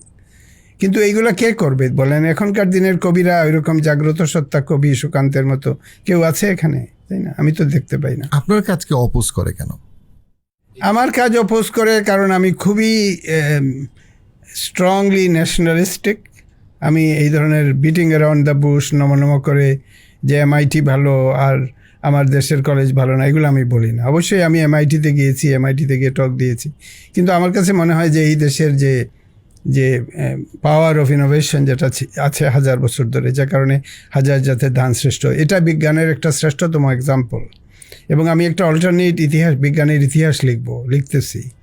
এই সমস্ত কথা একটা ডোনার এজেন্সি, যারা এক ধরনের বসংবদ মানুষ চাচ্ছে, একটা দেশ যাবে এটাকে কন্ট্রোল করবে, এটা শুধু বাংলাদেশ না, যে কোনো দেশেই তারা এক ধরনের কমপ্লায়েন্ট একটা গ্রুপ চাচ্ছে, যারা তাদের টাকা চাইবে, টাকার বিনিময়ে তাদের জপমালা করবে, এইগুলোর মধ্যে তো আমি নাই অনেস্টলি। সো এইটা হতে পারে, আমি তো জানি না, তারা তো ক্লিয়ার করে নাই। 2 নম্বর হতে পারে যে কৃষকের ক্ষমতায়নের তারা বিরোধী। তারা চাচ্ছে যে প্রতিষ্ঠানগুলো ক্ষমতা থাকুক, কৃষকরা এক ধরনের বৃত্তের মতো থাকুক, তাই না? আমরা তো আসলে আমাদের কৃষক সমাজকে গৃহবৃত্তের মতো করে ফেলেছি। আপনি দেখেন, আপনি নিজে এক্সাম্পল করেন, একটা লোককে ডাকেন, গ্রাম থেকে আনেন, আপনার আত্মীয় হতে পারে, লুঙ্গি পরা মানুষ, আপনি সোনারগাঁও হোটেলে ঢুকতে পারবেন না, আপনি ঢাকা ক্লাবে ঢুকতে পারবেন না। তো দিস ইজ লিটমাস টেস্ট যে কী ধরনের সমাজ আমরা নির্মাণ করেছি। যেমন ভাসানী সাহেব বা গান্ধী আমাদের ঢাকা ক্লাবে ঢুকতে পারতো না, তাদের ওই রকম স্যান্ডেল পরায় ওইরকম করতে পারতো না, তাই না? ঢাকা শহরের পরে মানে ঢাকা ক্লাবের যারা লিডার হয়েছে পরে, মানে কি তিয়ারা, সাফিয়া চৌধুরী, এই টাইপের মানুষ, তাদের দাদারা কেমন ছিল, শহীদুল্লাহ সাহেব কেমন ছিল, বা ওই জেনারেশনের ওনারা কেমন ছিল, এই প্রশ্নটা তাদের করা উচিত। তারা যে এই বোর্ডে বসে বসে ঢাকা ক্লাবের নীতি নির্ধারণ করে, এরকম করে রেখেছে কেন? আমি তো দেখলেই এটা আমার কাছে বিশ্রী লাগে। Every time I go to Dhaka club, I am reminded of this colonial mentality that remains in this country. এটা অসহ্য একেবারে, এটা বন্ধ করা উচিত। এটা তো স্যার একদিনে হয় নাই, এটা ধাপে ধাপে ধাপে। এটা একদিনে হয় না, এই মেন্টাল কলোনাইজেশনে তো সময় লাগে। আমাদের শিক্ষার ভিতর এটা আছে, ছাত্ররা কী ধরনের জিনিস মুখস্থ করতেছে। আমাদের যে জাতীয়তাবাদী যে ধারা ছিল, সলিল চৌধুরীর গান ছিল, আমাদের তো এক ধরনের সমাজতন্ত্রকে কেন্দ্র করে আমাদের একটা সংস্কৃতির সত্তা ছিল তো, তাই না? তো সমাজতান্ত্রিক রাষ্ট্রগুলোর পতন ঘটেছে, কিন্তু সমাজ নির্মাণের যে অঙ্গীকার, সেটার লজিক তো চলে যায়নি। আমাদের অসম সমাজ না, আপনি গ্রামে কেউ খাবে তো কেউ খাবে না, তা হবে না, আমরা আন্দোলন করে বলতাম। তো এটা তো রয়ে গেছে, এটার যে অবজেক্টিভ কন্ডিশন যেটা এই দেশে। যেমন কৃষকদের কোনো ক্ষমতা নাই এখানে, কৃষকের কোনো ফেডারেশনও নাই। আমি নিজে গ্রামে থাকি, আমি দেখতে পাই কতখানি দরিদ্র মানুষ রয়ে গেছে। এই যে তুফান আসলো, সাইক্লোন আসলো, ঘরের চাল উড়ে গেছে, এই লোকগুলা কোথায় যাবে? আমি নিজে বিদেশি ইনকাম করি, আমার সমস্ত টাকা, যত টাকা আমি আর্ন করেছি গত 30-40 বছর ধরে, সমস্ত টাকা শুধুমাত্র আমার বেঁচে থাকার জন্য, যেটা ওইটা বাদ দিলে আমি বাংলাদেশে এনে নিয়োজিত করেছি। সমস্ত বিদেশের টাকা এনে আমি অবশ্যই বাংলাদেশে এটা ইউজ করেছি। এর বাইরে আমি তো কিছু করতে পারি না। আমি কোনো রিচ মানুষকে পেলে বলি যে ভাই একটু টাকা দাও, গরিবের জন্য দাও। আমি এক ধরনের ভিক্ষুক হয়ে গেছি on behalf of this people, because সমাজে এই দারিদ্র থেকে মানুষকে বের করে আনার কোনো ইনস্ট্রুমেন্ট এবং অঙ্গীকার বা এক ধরনের স্পর্ধা, বাংলাদেশকে নিয়ে জেগে ওঠার যে একটা স্পর্ধা, এটা তো আমি আর দেখতে পাচ্ছি না, তাই না? I have to be very honest. Sir আমরা যদি আরেকটা দিকে যাই, যে এই যে সবুজ বিপ্লবের যে একটা ধারণা, মানুষ বেশি, এই জন্য খুব তাড়াতাড়ি বেশি ফসল লাগবে। আমরা যদি শুধুমাত্র জাস্ট 50 বছর আগে তাকাই, পুরো বাংলাদেশের মানুষ সত্যিকার অর্থে অনেক কম খেত। মাত্র 50 বছর আগে, 1980-র কথাও যদি বলি, সবুজ বিপ্লবের ধারণাটাতে কী হয়েছে, আমার তাড়াতাড়ি খাওয়া লাগবে, অনেক লাগবে, জন্য সার লাগবে, ইত্যাদি লাগবে। এতে কি হয়েছে, আমাদের মাটির অনেক ক্ষয় হয়েছে, মাটির কোয়ালিটির ক্ষয় হয়েছে, এবং আমরা এমন অনেক খাবার তৈরি করছি যেটার পুষ্টিগুণ অনেক নিম্নমানের। তো আমাদের আসলে কোন দিকে যাওয়াটা বেশি উচিত ছিল, যে আমরা কম খেলেও যাই খাবো সেটা আমরা সুস্থ, ভালো গুণের মানের খাবার খাবো, ওই দিকে যাওয়া উচিত ছিল? কিন্তু আমরা তো গেলাম আসলে এমন একটা দিকে যেটা একটা সর্ট অফ ফাস্ট ফুড টাইপের, তাড়াতাড়ি অনেক খাবার। এটা তো সারা পৃথিবীব্যাপী হচ্ছে। ফুডের মধ্যে যখন এসে বিজনেস ঢুকে গেছে, যেটাকে মার্কেট ফোর্স বলে, তাই না? তো আপনি একটা বার্গার বানিয়ে বিক্রি করবেন, আপনি অবশ্যই একেবারে কম খরচে কি করে বার্গারটা বানাতে হয় এই রাস্তা খুঁজবেন, তাই না? তো এই যে কিন্তু নিউট্রিশনের যে চেতনা, যেটা মানুষকে খাবারটা দিতে পারা, মানুষের পুষ্টির জন্য দেওয়া, এটাকে it's an area of market failure in a way. এখানে মার্কেটকে এনে ঢুকিয়ে তখন তো অবশ্যই মানুষ বেজাল করবে, তাই না? আমি একবার একজন আমার গ্রামের বাড়িতে আসলো, তো আমি ডেকি চাটা অনেকগুলো ডেকি বসিয়েছি উঠানে। তো এই ভদ্রলোক অনেক বিজনেস বুঝে এসে আমাকে বললো, স্যার আপনি অনেকগুলো ডেকির সামনে ছবি তুলেন আর চালটা বিক্রি করেন অন্য মেশিনের চাল, কারণ আপনি এত ডেকি চাটা করতে পারবেন না, আর মানুষ আপনাকে ট্রাস্ট করবে। মানে সে আমাকে একটা দুষ্ট বুদ্ধি দিল। তো এগ্রিকালচার মানে যে কোনো বিজনেসই পশ্চিমা দেশে হোক আর এখানেই হোক, এটা এক ধরনের মানে তারা যে আইন ভাঙতেছে এটা আমি বলবো না, কিন্তু আইন ভাঙার যতখানি কাছে আসা যায়, মানে প্রফিটের জন্য। এখানে রিটার্ন অফ ইনভেস্টমেন্ট ROI, আমি যখনই বলি যে কিছু টাকা দাও বলে ROI কি?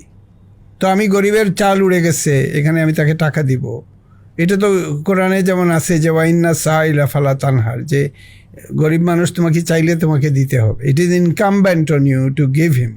এখানে তুমি মাইক্রো ক্রেডিটও করতে পারবে না, প্রফিটও খুঁজতে পারবে, তোমাকে দিতে হবে। কেন তুমি দিবে? Because this wealth doesn't actually belong to you, it belongs to Allah. তো ইসলামে এই সমাজ নির্মাণের কতগুলো পাওয়ারফুল জিনিস আছে, এগুলো তো আমরা মানতেছি না, তাই না? তো এখানে নিউট্রিশন কি করে মার্কেট কমপ্লায়েন্ট করে প্রফিটও হবে, নিউট্রিশনও হবে, এটা কিভাবে করা যাবে আমি জানি না। মানে এটা তো করা উচিত, কারণ সমাজে এখন নিউট্রিশন এত ডিনিউট্রিফাইড বলা যেতে পারে, মানে নিউট্রিশনে একটা ধস নামছে, ডায়াবেটিস একটা এপিডেমিক হয়ে যাচ্ছে, 30+ বয়স যারা, তাদের হার্ট ডিজিজ হচ্ছে, তারপরে কিডনি ডিজিজ বেড়ে গেছে, কিডনি ডায়ালিসিস মেশিন দিয়ে দেশ সয়লাভ হয়ে গেছে। যারা ডায়ালিসিস মেশিন দিচ্ছে আমি বললাম তুমি অন্তত নিউট্রিশনের দিকটা আগে দেখো, যে যাতে কিডনি ইস্যু না হয় সেটাতে টাকা দাও, তাই না? আর এক ধরনের ক্যান্সার এখন এপিডেমিক হয়ে গেছে, মেটাবলিক ক্যান্সার বলে, ব্রেস্ট ক্যান্সার, কলোরেক্টাল ক্যান্সার। মানে আগে আমরা ভাবতাম যে ডিএনএতে মিউটেশন হলে ক্যান্সার হবে, এখন দেখা যাচ্ছে বিভিন্ন ফুড লাইফস্টাইলের কারণে ক্যান্সার অনসেট হতে পারে। এটা বিরাট একটা ক্যালামিটি। এটার জন্য আমাদের শ্রেষ্ঠতম বৈজ্ঞানিক মাইন্ড বা ইকোনমিস্ট যারা সবাই মিলে বসে একটা মিটিং করে এটার একটা পথ বের করা উচিত। স্যার, যে কোনো একটা জিনিসে প্রবলি মানে এখন প্রথম প্রশ্নটা আসলে টাকা, যে টাকা বানাইতে হবে, খাবার টাকা বানাইতে হবে, চিকিৎসার টাকা বানাইতে হবে, সব কিছুতে প্রথম পয়েন্টটা হচ্ছে টাকা বানাইতে হবে। এবং যেটা যখন ফার্স্ট অবজেক্টিভ তখন আসলে সব কিছুই সেকেন্ডারি। অবশ্যই। এবং মার্কস, আপনি যদি ক্যাপিটাল, কার্ল মার্কসের বই যদি পড়েন, সে তো খুব অ্যানালিস্ট, খুব পাওয়ারফুল অ্যানালিস্ট ছিল। সে বলেছে যে ক্যাপিটালিজম সব কিছু নষ্ট করে দিবে, বায়োস্ফিয়ার নষ্ট করবে, মাটি নষ্ট করবে, মাটির চালিকা শক্তি, জৈব শক্তি নষ্ট হবে, এগুলো বলেছে ওইখানে। এ কেন করবে? এটার ক্যারেক্টারটাই এরকম, কারণ যেহেতু এটা সব কিছুকে প্রফিটে পরিণত করতে চায়, এটাকে সুন্দর গাছ বাতাসের হাওয়া লাগতেছে গানে, এইটাতে ক্যাপিটালিস্ট সিস্টেমের কোনো ইন্টারেস্ট নেই। ওটা দেখবে যে এই টিম্বারটা ভালো কিনা, ওইটা কাটার পরে কতখানি লাকড়ি হবে, ওইটা দিয়ে কি চেয়ার হবে, এটাই তো বিজনেস স্কুলে শেখাচ্ছে, তাই না? তো গাছের যে একটা ইনহেরেন্ট ভ্যালু, অশ্বত্থ গাছের একটা গাছ দাঁড়িয়ে আছে, এটা বিউটিফুল, তাই না? রবীন্দ্রনাথ লিখেছেন যে দেওদার তরু সারে সারে মনে হলো সৃষ্টি যেন স্বপ্নে চাহে কথা কহিবারে। মানে তার দেবদারু গাছ দাঁড়িয়ে আছে, তার মনে হচ্ছে সৃষ্টি যেন স্বপ্নে চাহে কথা কহিবারে। তো ওইখানে একজন ক্যাপিটালিস্ট থাকতো, যদি সে বলতো যে এই দেবদারু গাছগুলোকে কেটে কতখানি লাকড়ি হবে, এটা তার মাথায় খেলতো না। তো এই যে পরবর্তী মানুষ যারা দেওদার তরু দেখে দেখে এটাকে ফার্নিচারে পরিণত করতে চায়, এইরকম মানুষের সংখ্যা দুনিয়াতে অনেক বেড়ে গেছে, compare to someone like Rabindranath, যে বললো যে এটা ইনহারেন্টলি একটা স্পিরিচুয়াল এক্সপিরিয়েন্স। কারণ পৃথিবীটা তো একটা পৃথ্বী, বসুন্ধরা, বসুধা, এটা একটা লিভিং এন্টিটি। ইয়েতে বলে গায়া, আর্থ মাদার, তাই না? এবং প্রাচীন হিন্দু শাস্ত্রে বা আমাদের দেশে আবহমানকালের প্রাচীন চিন্তায় পৃথিবীকে একটা আর্থ, কোরআন শরীফ আছে আর্থ, ওয়া ইন্নি জাইলুন ফিল আর্দি খলিফা, কোরআনে আছে যে আল্লাহ তাআলা আর্থের মধ্যে, এই আর্থ এবং আর্থ কথাটা কিন্তু একই কথা। হ্যাঁ, আরবিতে ARD ওরকম আর্থ, আর ইয়েতে হচ্ছে একমাত্র গ্রহ যেটা দেবদেবীর নামে না, হচ্ছে আর্থ। তো এই আর্থ যে একটা জীবিত সত্তা, এটা যে আমরা খলিফা, আমরা এটার রক্ষণাবেক্ষণ, হ্যাঁ, আমরা এটার রক্ষণাবেক্ষণ করব, আমরা এটাকে করব না, আমরা এটার এক্সট্রাক্টর না, আমরা এটার মালিক না, আসলে আমরা এটার তত্ত্বাবধায়ক। এই চিন্তাটা একেবারে হাই স্কুল থেকে আনতে হবে, যে you have to be nourish this earth. এবং আপনি যদি মা হিসাবেও দেখেন, মানে আমাদের মানে ধর্মের যে প্রাচীন যে মূল্যবোধ রয়েছে এই দেশে, তো আপনি তো মাকে ঘোরাঘুরি করতেছেন না, তাই না? লা তামসি ফিল আর্থ, কোরআনে অন্যত্র আছে যে তুমি আর্থটাকে তামসি ফিল আর্থ হচ্ছে মানে ছেলে খেলা করা দুনিয়ার মধ্যে। তুমি don't stomp on it, don't destroy it by being destructive about it. এই টাইপের কথা সব ধর্মে আছে, বুদ্ধ ধর্মে আছে, হিন্দু ধর্মে আছে, কিন্তু আমাদের এটাতে খেয়াল নাই। আমরা এক ধরনের আজব খেলাতে নামছি যে এটার একমাত্র কাজ হলো দুনিয়াতে যে কোনো মূল্যে টাকা বানাতে হবে। তো টাকা বানানোর এই যে একটা সিঙ্গুলার একটা গোল যেটা, এটা তো অবশ্যই পৃথিবীকে ডিস্ট্রয় করবে এবং করে ফেলেছে। আপনি দেখেন ক্লাইমেট চেঞ্জে কত কিছু হয়েছে, গ্রিন হাউস গ্যাসগুলো মাটিতে চলে গেছে, আকাশে চলে গেছে, পৃথিবীকে উষ্ণায়ন হচ্ছে, টেম্পারেচারে টিকা যাচ্ছে না। এটা তো এই টাইপের চিন্তার একটা ফল আমরা অলরেডি দেখতে পাচ্ছি এবং ভবিষ্যতে আরও দেখতে পাবো। স্যার, আমরা যদি একটু ক্লাইমেট চেঞ্জ নিয়ে কথা বলি, স্যার আপনার একটা কাজের বিশাল একটা অংশ ক্লাইমেট চেঞ্জ।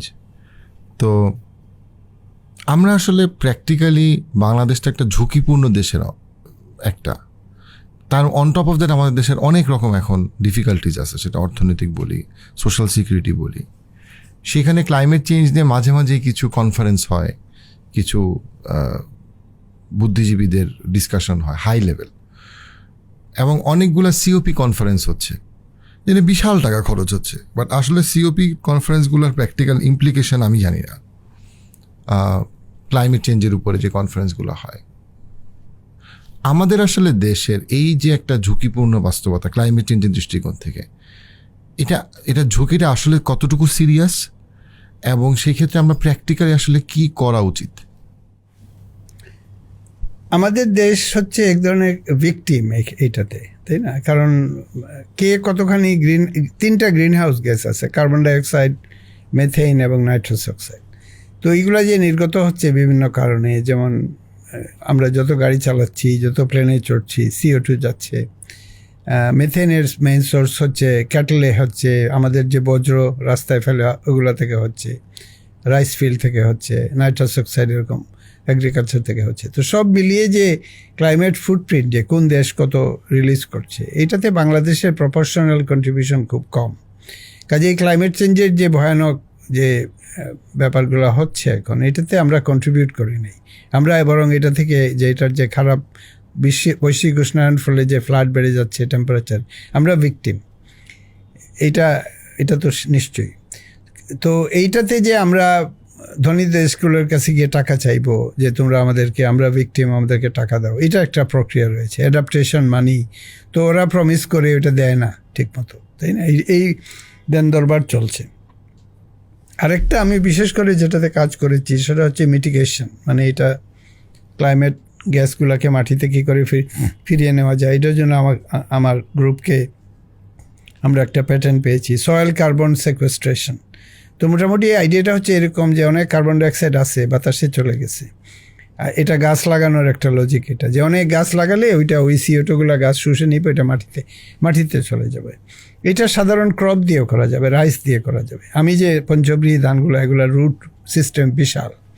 আর আমার কোম্পানি লোমবায়ো, আমরা একটা মাইক্রোবিয়াল মানে ব্যাকটেরিয়া, ফাঙ্গি, এগুলো মিলিয়ে আমাদের একটা মেথড আছে যেটা সিড কোড হিসাবে ব্যবহার করলে সয়েল কার্বন সেকুয়েস্ট্রেশনটা বাড়ায়। তো আমরা যেমন নিরাময়ের পথ খুঁজতেছি, যেটাকে মিটিগেশন বলে, বা মিথেনকে ক্যান্সেল করে দেওয়ার জন্য ক্যাটল, বিশেষ করে গরুর পেটের, আমার একটা প্যাটেন্ট রয়েছে, আমি একটা ওয়ে বের করেছি, আমার গ্রুপকে নিয়ে আমরা অ্যাপ্লাই করেছি। তো ওই পদ্ধতিটা চলছে, প্যাটেন্টটা পাবলিশ হয়ে গেছে, যে কেউ দেখতে পারে। নাইট্রাস অক্সাইড নিয়েও চিন্তাভাবনা রয়েছে। তো এটা হচ্ছে নিরাময়ের একটা কন্ট্রিবিউশন। তো বাংলাদেশে হতে পারে এরকম একটা ধারণা যে আমরা বিদেশিদের থেকে টাকা নিব, অ্যাডাপ্টেশনের জন্য আমরা ঘরবাড়ি বানাবো এরকম, যাতে ক্লাইমেট রেফিউজি না হয়, ওইটার উপরে জোর দেওয়া হচ্ছে বেশি। কিন্তু ইন্টেলেকচুয়ালি এই দেশে মানুষের অনেক বুদ্ধি আছে, আমরা মিটিগেশনেও কাজ করতে পারি। যদিও সমস্যাটা আমরা তৈরি করে নেই, সমাধানের জন্য আমরা স্যার কি করতে পারি, কি ধরনের কাজ? এই তো বললাম, একটা হচ্ছে যে গ্রিন হাউস গ্যাসগুলো যেগুলো চলে গেছে এগুলোকে ফিরিয়ে আনা, এটা একটা বিরাট কাজ। অথবা ফিরিয়ে আনাটা মানে এই যে নির্গত হচ্ছে এটাকে কমিয়ে দেওয়া। তো উষ্ণায়ন হচ্ছে মূলত মেথেনের কারণে। আপনি এগুলো এইটা স্টাডি করে দেখবেন যে মেথেন গ্যাসটাই এই যে রিসেন্ট হিটিং হচ্ছে, এটা মেথেন রেসপন্সিবল। তো মিথেন মিটিগেশনে আমার কাজ আছে, আপনি মিথেন মিটিগেশন আবেদ চৌধুরী লিখলে ওই প্যাটার্ন পাবেন। এই টাইপের কাজ এই দেশে আরও হতে পারে। ওই এক্সাক্ট প্যাটার্নটা তো আরেকটা বিদেশি কোম্পানির জন্য আমি করেছি। স্যার প্র্যাকটিক্যালি আপনার রিসার্চগুলোকে আমি অবশ্যই প্রচণ্ড সম্মান করি। পাশাপাশি আমি যেটা বলতে চাই সেটা হচ্ছে যে ক্লাইমেট চেঞ্জের যে কনসিকুয়েন্স তো খুবই লার্জ। তো এইখানে তো এই ধরনের সলিউশনগুলোকে যদি খুব দ্রুত ইন্ডাস্ট্রিয়ালাইজ অথবা যদি ছড়ায় দেওয়া না যায়, তাহলে তো আসলে এই মানে প্র্যাকটিক্যাল মিটিগেশনে আমরা অনেক পিছায় থাকবো।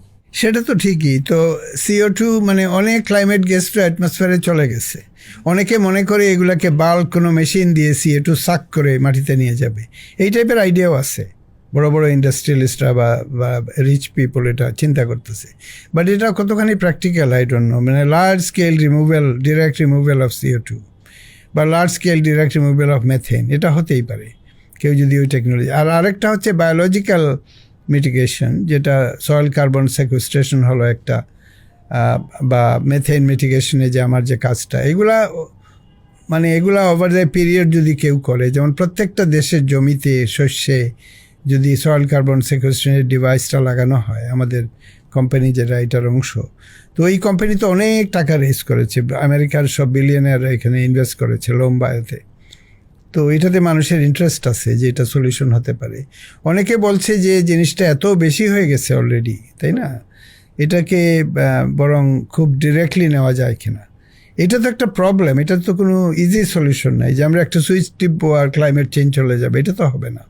আপনি এটা দেখতে পাচ্ছেন যে ওয়েদার প্যাটার্ন চেঞ্জ হয়ে গেছে। বড় বড় পণ্ডিতরা এটা ড্যাভসে যাচ্ছে, বিভিন্ন কপ প্রোগ্রামে যাচ্ছে গিয়ে আলোচনা। তো এই সমস্ত আলোচনা অনেক টক ফেস্ট আর কি এগুলোকে বলে, যে অনেক আলোচনা হচ্ছে, অনেক কথাবার্তা হচ্ছে, তারপরে এফেক্টিভ মেজার্স ওইগুলো সেইভাবে হচ্ছে না, কারণ প্রমিস করা টাকাটা দিচ্ছে না। আমাদের দেশের প্রধানমন্ত্রীও বারবার বলেছেন যে তারা কত বিলিয়ন প্রমিস করেছিল, এটা দিচ্ছে না কেন। বিদেশি দেশগুলো হয় কি, তারা প্রমিস করে দেন দে ডোন্ট ডেলিভার, এটা একটা প্যাটার্ন তারা ফলো করে। কারণ প্রমিস যখন করে তখন অনেক বাহবা পায়, তাদের লোক ভাবে যে এটা হয়ে গেছে, আমরা তো দিয়ে দিছি, কিন্তু পরে ফাইন প্রিন্টে যে দিচ্ছে না এটা তো মানুষ জানে না। সো এটা একটা মেথড হিসাবে তারা ব্যবহার করে আর কি। স্যার, ক্লাইমেট চেঞ্জের আমাদের যে এগ্রিকালচারাল ইকোসিস্টেম, সেটাতে আমরা নেক্সট 10 ইয়ার্সে কী কী ধরনের হুমকি দেখতে পারি? কারণ এখন অলরেডি তো ঋতুর পরিবর্তন এলোমেলো হয়ে যাচ্ছে, তো সেটা অ্যাকচুয়ালি আমাদের এগ্রিকালচারে কি কি ব্যাড এফেক্ট আনতে পারে? আমাদের দেশে এগ্রিকালচারের বিগেস্ট থ্রেট হচ্ছে নন agricultural use of agriculture land. হ্যাঁ, আপনি সিলেটে ঢোকার সময় মাধবপুরে দেখবেন যে ডানে বামে যদ্দূর চোখ যায় ইন্ডাস্ট্রি হয়ে গেছে।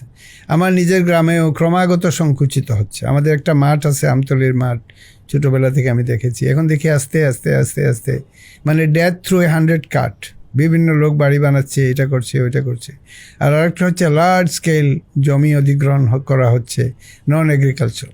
তো এটা তো একটা শিশুও জানে, একটা ক্লাস 6-এর বাচ্চাও জানে যে আমাদের এগ্রিকালচার ল্যান্ড যদি ক্রিটিক্যাল একটা অ্যামাউন্ট থেকে কমে যায়, then we are under big threat. কারণ এই ধান আপনাকে কে বিক্রি করবে? এমন একটা সময় আসতেছে যে বাজারে ধান পাওয়া যাবে না। তো আমি নিজে এটাকে ব্যক্তিগত একটা প্রেশার হিসাবে অনুভব করি। আমি ভাবি যে আমি যেহেতু রাইস জেনেটিক্স জানি, রাইসের সর্বশ্রেষ্ঠ উৎপাদন করার ক্ষমতা রাখে এরকম ভ্যারাইটি আমাকে করতেই হবে। আমি নিজেই নিজেকে এই কাজ দিয়েছি, আমাকে কেউ এটা করতে বলে নাই। আমার নিজের টাকা দিয়ে আমি এটা করতেছি, কারণ এটা আমি মনে করি যে আমি এইটার মাধ্যমে আমি দেশের জন্য কিছু করছি, বা বিশেষ করে আমার সমাজ বা আমার যে আবহমান কালের যে ধারা, যে চেতনা রয়েছে, এটা কোনো রাষ্ট্রকে কেন্দ্র করে আমার সেই চিন্তা না। এটা এক ধরনের গ্রামীণ জীবন এবং আমার পূর্বপুরুষের যে 1000 বছরের অ্যাটাচমেন্ট টু দ্য ল্যান্ড, এইটার অনুগত হয়ে আমি এই কাজটা করি। তো এটা হচ্ছে ফুড সিকিউরিটিতে একটা বিরাট ফ্রন্টিয়ার হচ্ছে ধানের উৎপাদন প্রচণ্ডভাবে বাড়িয়ে দেওয়া। এটা বায়োলজিক্যাল লিমিটের কাছাকাছি আমরা আসি নাই, এখানে অনেক ক্লেভার কাজ করার সুযোগ রয়েছে, যে কাজটা আমি করছি। 2 নম্বর হচ্ছে জমি সংকুচিত হচ্ছে, ওয়েদার প্যাটার্ন তো কেউ রিভার্স করতে পারবে না, এটা কঠিন একটা ব্যাপার। একটা সাইক্লোন আসবে, একটা দাবদাহ শুরু হবে, এটা কী করে আমরা আটকাবো? তো ওইটাকে সামনে রেখেই খুব কুইক যাতে রাইসটা ক্রপ দিয়ে দেয়, অতি তাড়াতাড়ি দিয়ে দেয়, হাওড়ে পানি আসার আগেই যেন হারভেস্ট হয়ে যায়। তো আমার এরকম ভ্যারাইটি রয়েছে। দেশে কেউ কেউ অপপ্রচার করছে যে আমার এটা না, এটা একেবারে মিথ্যা কথা। অবশ্যই আমার হাওড়ের বন্যা আসার আগে যে ভ্যারাইটি কাটা যায়, কুইক ভ্যারাইটি, যেটা সিলেটে 2 মাহি 60 ডে রাইস রয়েছে প্রাচীনকাল থেকেই, তাই না? আমাদের দেশে তো অনেক এগুলো আছে। সো 2 মাহি 60 ডে রাইস, এটা তো অনেক কুইক, তাই না? এটার সাথে বিভিন্ন ভ্যারাইটির সংকর ঘটিয়ে আমি নিজেও আরও ভালো কুইক ভ্যারাইটি তৈরি করেছি, এগুলো আছে। তো আমি দেখেন ব্যক্তিগতভাবে আমি কাউকে কোনো দোষারোপ করছি না, আমি শুধুমাত্র আমার দিকেই তাকায় বলি যে what is it that you can do, তাই না? আর মধ্যবিত্ত সমাজ থেকে শুরু করে উচ্চবিত্ত পর্যন্ত মানুষ দেশের জন্য কিছু টাকা দিতে পারে তো রিসার্চের জন্য, তাই না? রিসার্চের একটা রাস্তা হচ্ছে Bill and Melinda Gates foundation দিবে, আমেরিকানরা দিবে, আমরা ওই রাস্তাতেই খালি যাচ্ছি। আমরা নিজেরা দিচ্ছি না কেন? আমার তো ম্যাসিভ ইকোনমিক পাওয়ার রয়েছে। আমাদের দেশে 0.3% আমরা শুধু জিডিপির রিসার্চের জন্য ডিপ্লয় করি, যেটা one of the lowest in the world. আমাদের নিচে আর কোন তেমন দেশ নাই, কঙ্গো টঙ্গো কতগুলো আছে। ইভেন সাব সাহারান আফ্রিকা যে রিসার্চে যে টাকা দেয় তার থেকেও আমরা কম দিই। আনফর্চুনেটলি সেই রিসার্চের একটা বিশাল অংশ বুকিশ তো বটেই, প্রথমে দিচ্ছিই না, তারপরে বুকিশ করছি, এটাকে প্রয়োগ যেটা প্রায়োগিক করছি না। তো দেশে তো একসময় মানুষ শাকসবজি ফলাইয়া ওইটা দেখাইতে যাইতো, এগ্রিকালচার শো হতো, ইনোভেশনের একটা কালচার ছিল, এটা আমরা গায়েব করে দিছি। এখন গ্রামে দেখবেন খালি মাইক টাইক লাগিয়ে খালি বিভিন্ন আওয়াজ এবং শব্দ দূষণ হচ্ছে, এগুলা করছে। কিন্তু গ্রামের লোক যে স্থবির হয়ে বসে আছে দোকানগুলোতে, কিন্তু ইনোভেশনের যে একটা ধারা ছিল এক সময়। আমার ফাদার 1930-তে he was invited to New Delhi agricultural convention. এলাকা থেকে সমস্ত বড় বড় যেগুলা তরমুজ বা যাই হতো, গরু, এগুলো নিয়ে মানুষ যেত, দিল্লি পর্যন্ত যেত, সেটা ব্রিটিশ আমলে। কিন্তু আমাদের সেই এগ্রিকালচার কনভেনশন কোথায়, যেখানে কৃষকরা তাদের ইনোভেশনের চিহ্ন নিয়ে এসে হাজির হবে ঢাকা শহরে? সেটা নাই কেন, তাই না? এই প্রশ্নটা তো আমি করতেই পারি। আমাদের কৃষকরা যে আবিষ্কারক সেই যুগের পর যুগ ধরে, এই বিষয়টা তো আমাদের এডুকেশনে একদমই নাই, একেবারেই নাই। প্রাইমারি স্কুল থেকে আমাদের পাশে, প্রাইমারি স্কুলের পাশে একটা ফিল্ড থাকতো, সেখানে আমরা শস্য 60s-এ, সেটা পাকিস্তান আমলে। এখন এগুলো আর নাই। এখন সবাই ওই পরীক্ষার মধ্যে টিক মার্ক দিচ্ছে, কি করছে, মানে একটা বিভিন্ন মানুষকে আমি কিছু ধান ধরাইয়া দিই যে লাগাইয়া ওইটার থেকে যে ধান হইলো ওইটা নিয়ে আসো, কেউ করতে পারে না। মানে একটা বেসিক ক্রপকে সিড টু সিড নিয়ে যাওয়ার যে ক্ষমতা, এটা তো আমার মনে হয় প্রত্যেকটা মানুষের থাকা উচিত। অবশ্যই আমার এই ক্ষমতা আছে। আমাকে কেউ ধান ধরাইয়া দিলে, আমি বিদেশে গেছি আর যাই করি না কেন, আমি এটা চাষবাস করে আরেকটা ধান সাইকেল করতে পারবো। এটা আমরা একদম ম্যান্ডেটরি করে দেই না কেন, যে তোমাকে একটা পরীক্ষার ডিগ্রি দেওয়ার আগে এটা তোমাকে করতে হবে। এগুলো না করে আমরা সব বাগডুম সব শিখাচ্ছি, যে ফিনল্যান্ডের শিক্ষা নিয়ে আসবো না কোথাকার। আমি জানি না, আমি কোনো কমেন্ট করতে চাই না এটা নিয়ে। এবার আমার কাছে, আমি ব্যক্তিগতভাবে যেটা দেখতে চাই, যে একটা শস্যের কথা জানবে, আমাদের এলাকার ভৌগোলিক অবস্থা সম্বন্ধে জানবে, এরকম একটা শিক্ষিত মানুষ তৈরি হবে। এগুলো তো আমি দেখতে পাচ্ছি না অনেস্টলি। স্যার, আমাদের ফুড সিকিউরিটি এবং হিউম্যান হেলথ নিয়ে আপনি স্যার অনেক কাজ করেন, এবং জিনোফেক্স নামে আপনার রিলেটেড একটা কোম্পানিও আছে। সেই জিনোফেক্স নিয়ে আপনার স্বপ্নটা কি? জিনোফেক্সটা হচ্ছে সম্পূর্ণ অন্য টাইপের একটা জিনিস। আরেকজন এন্টারপ্রেনার জাহাঙ্গীর আলম আর আমি মিলে আমরা জিনোফেক্স এস্টাবলিশ করেছি। আমরা বাংলাদেশেও জিনোফেক্সে নিয়ে এসেছি। এটা স্টুল স্যাম্পল দিলে ওইটা ডিএনএ সিকোয়েন্স করে আমরা একটা রেজাল্ট পাবো, এবং একটা রিপোর্ট পাবে যারা গ্রাহক। সেই রিপোর্টে বলা থাকবে যে তাদের স্বাস্থ্য কোন দিকে যাচ্ছে। বিশেষ করে গাট ব্রেইন অ্যাক্সিস, আমাদের চেতনা বা আমাদের যে উচ্চাশা এবং নিরাশ হয়ে যাওয়ার যে প্রবণতা, যেটাকে মেন্টাল ইস্যুজ অনেকে বলে, এগুলো অনেকটা নিয়ন্ত্রিত হচ্ছে গাট থেকে, গাট ব্রেইন অ্যাক্সিস। এবং বিভিন্ন হরমোন রয়েছে, এন্ডোরফিন, সেরোটোনিন, তাই না, লিউএনকাফলিন, মেটানকাফলিন, অনেক কিছু রয়েছে, স্মল পেপটাইড হরমোন। এগুলো আমাদেরকে মুডকে নিয়ন্ত্রিত করতেছে, আমাদের মানুষের প্রতি অ্যাটাচমেন্ট, অক্সিটোসিন, ভ্যাসোপ্রেসিন, এগুলো রয়েছে। তো এইগুলোর পিছনে খাবারের একটা ভূমিকা আছে, স্লিপ, লাইফস্টাইল, কতখানি আমরা ঘুমাচ্ছি, এগুলো অনেক কিছু। ওই যে গাট মাইক্রোবায়োম বা পেটের মধ্যে যে billions and billions of bacteria আমরা ক্যারি করি, এগুলো মেরে ফেলার ব্যাকটেরিয়া না, এগুলো আমাদের শরীরের একটা অংশ। আমাদের নিজের সেল থেকে ব্যাকটেরিয়ার সেল বেশি। এগুলো ডিএনএ সিকোয়েন্সিংয়ের মাধ্যমে এবং বিগ কম্পিউটার অ্যানালিসিসের মাধ্যমে আমরা জানতে পারবো। তো এই রিপোর্টটাই আমরা দিচ্ছি, যে কেউ এসে গাট টেস্টটা নিতে পারে ঢাকাতে, আমাদের জিনোফেক্সের গাট টেস্ট, এবং সেটা থেকে তার স্বাস্থ্যের পার্সোনালাইজ ওয়েতে শুধুমাত্র তার এই ব্যক্তির উপযোগী করে এটা দেওয়া হবে রিপোর্টটা, এবং তার স্বাস্থ্য, মেটাবলিক হেলথ কেমন আছে, কোন দিকে সে যাচ্ছে, তার কি খাবার খাওয়া উচিত, অ্যাডভাইজারি, এগুলো আমরা দিব। আর আরেকটা বলে প্রোবায়োটিক, যে ব্যাকটেরিয়াটা তার পেটে নাই, ওইটা আমরা ক্যাপসুলে করে বিক্রি করব। এইটা হচ্ছে মোটামুটি। তো এটা এক ধরনের মিনিমাম ভায়াবল প্রোডাক্ট আমরা বলি, যে এটা মাত্র শুরু হয়েছে। এটার পরে যে প্রোডাক্টগুলো হবে আস্তে আস্তে, আমরা আলসাইমার, পার্কিনসন্স বা ডিমেনশিয়া, এগুলাকে কেন্দ্র করে কি করে প্রোবায়োটিকের মাধ্যমে এবং গাট টেস্টের মাধ্যমে আমরা মানুষকে নিরাময় করতে পারি। এবং যেই মেন্টাল প্রবলেম যেগুলো হচ্ছে, সবাই এক ধরনের স্বপ্নহীনতায় ভুগতেছে, এগুলা অনেকটা হচ্ছে এক ধরনের কালচারাল আর অনেকগুলা ফিজিওলজিক্যাল। মানে কি খাচ্ছে, ঠিক মতো খাচ্ছে না। আপনি তো এগুলো অনেক জানেন, তাই না? ফুডের has a big impact on mental life. Sleep deprivation has a big impact on mental life. Our gut microbiome has a huge amount to do with mental life, যেটা একদম অদৃশ্য থেকে যাচ্ছে। কারণ ওই গাট টেস্টটা না করলে এটা কেউ জানতেই পারবে না যে একটা ক্রিটিক্যাল ব্যাকটেরিয়া ওখানে মিসিং, এবং ওই ব্যাকটেরিয়াটাই সেরোটোনিন দিচ্ছিল অন্যকে, কিন্তু এই লোককে দিচ্ছে না, তাই না?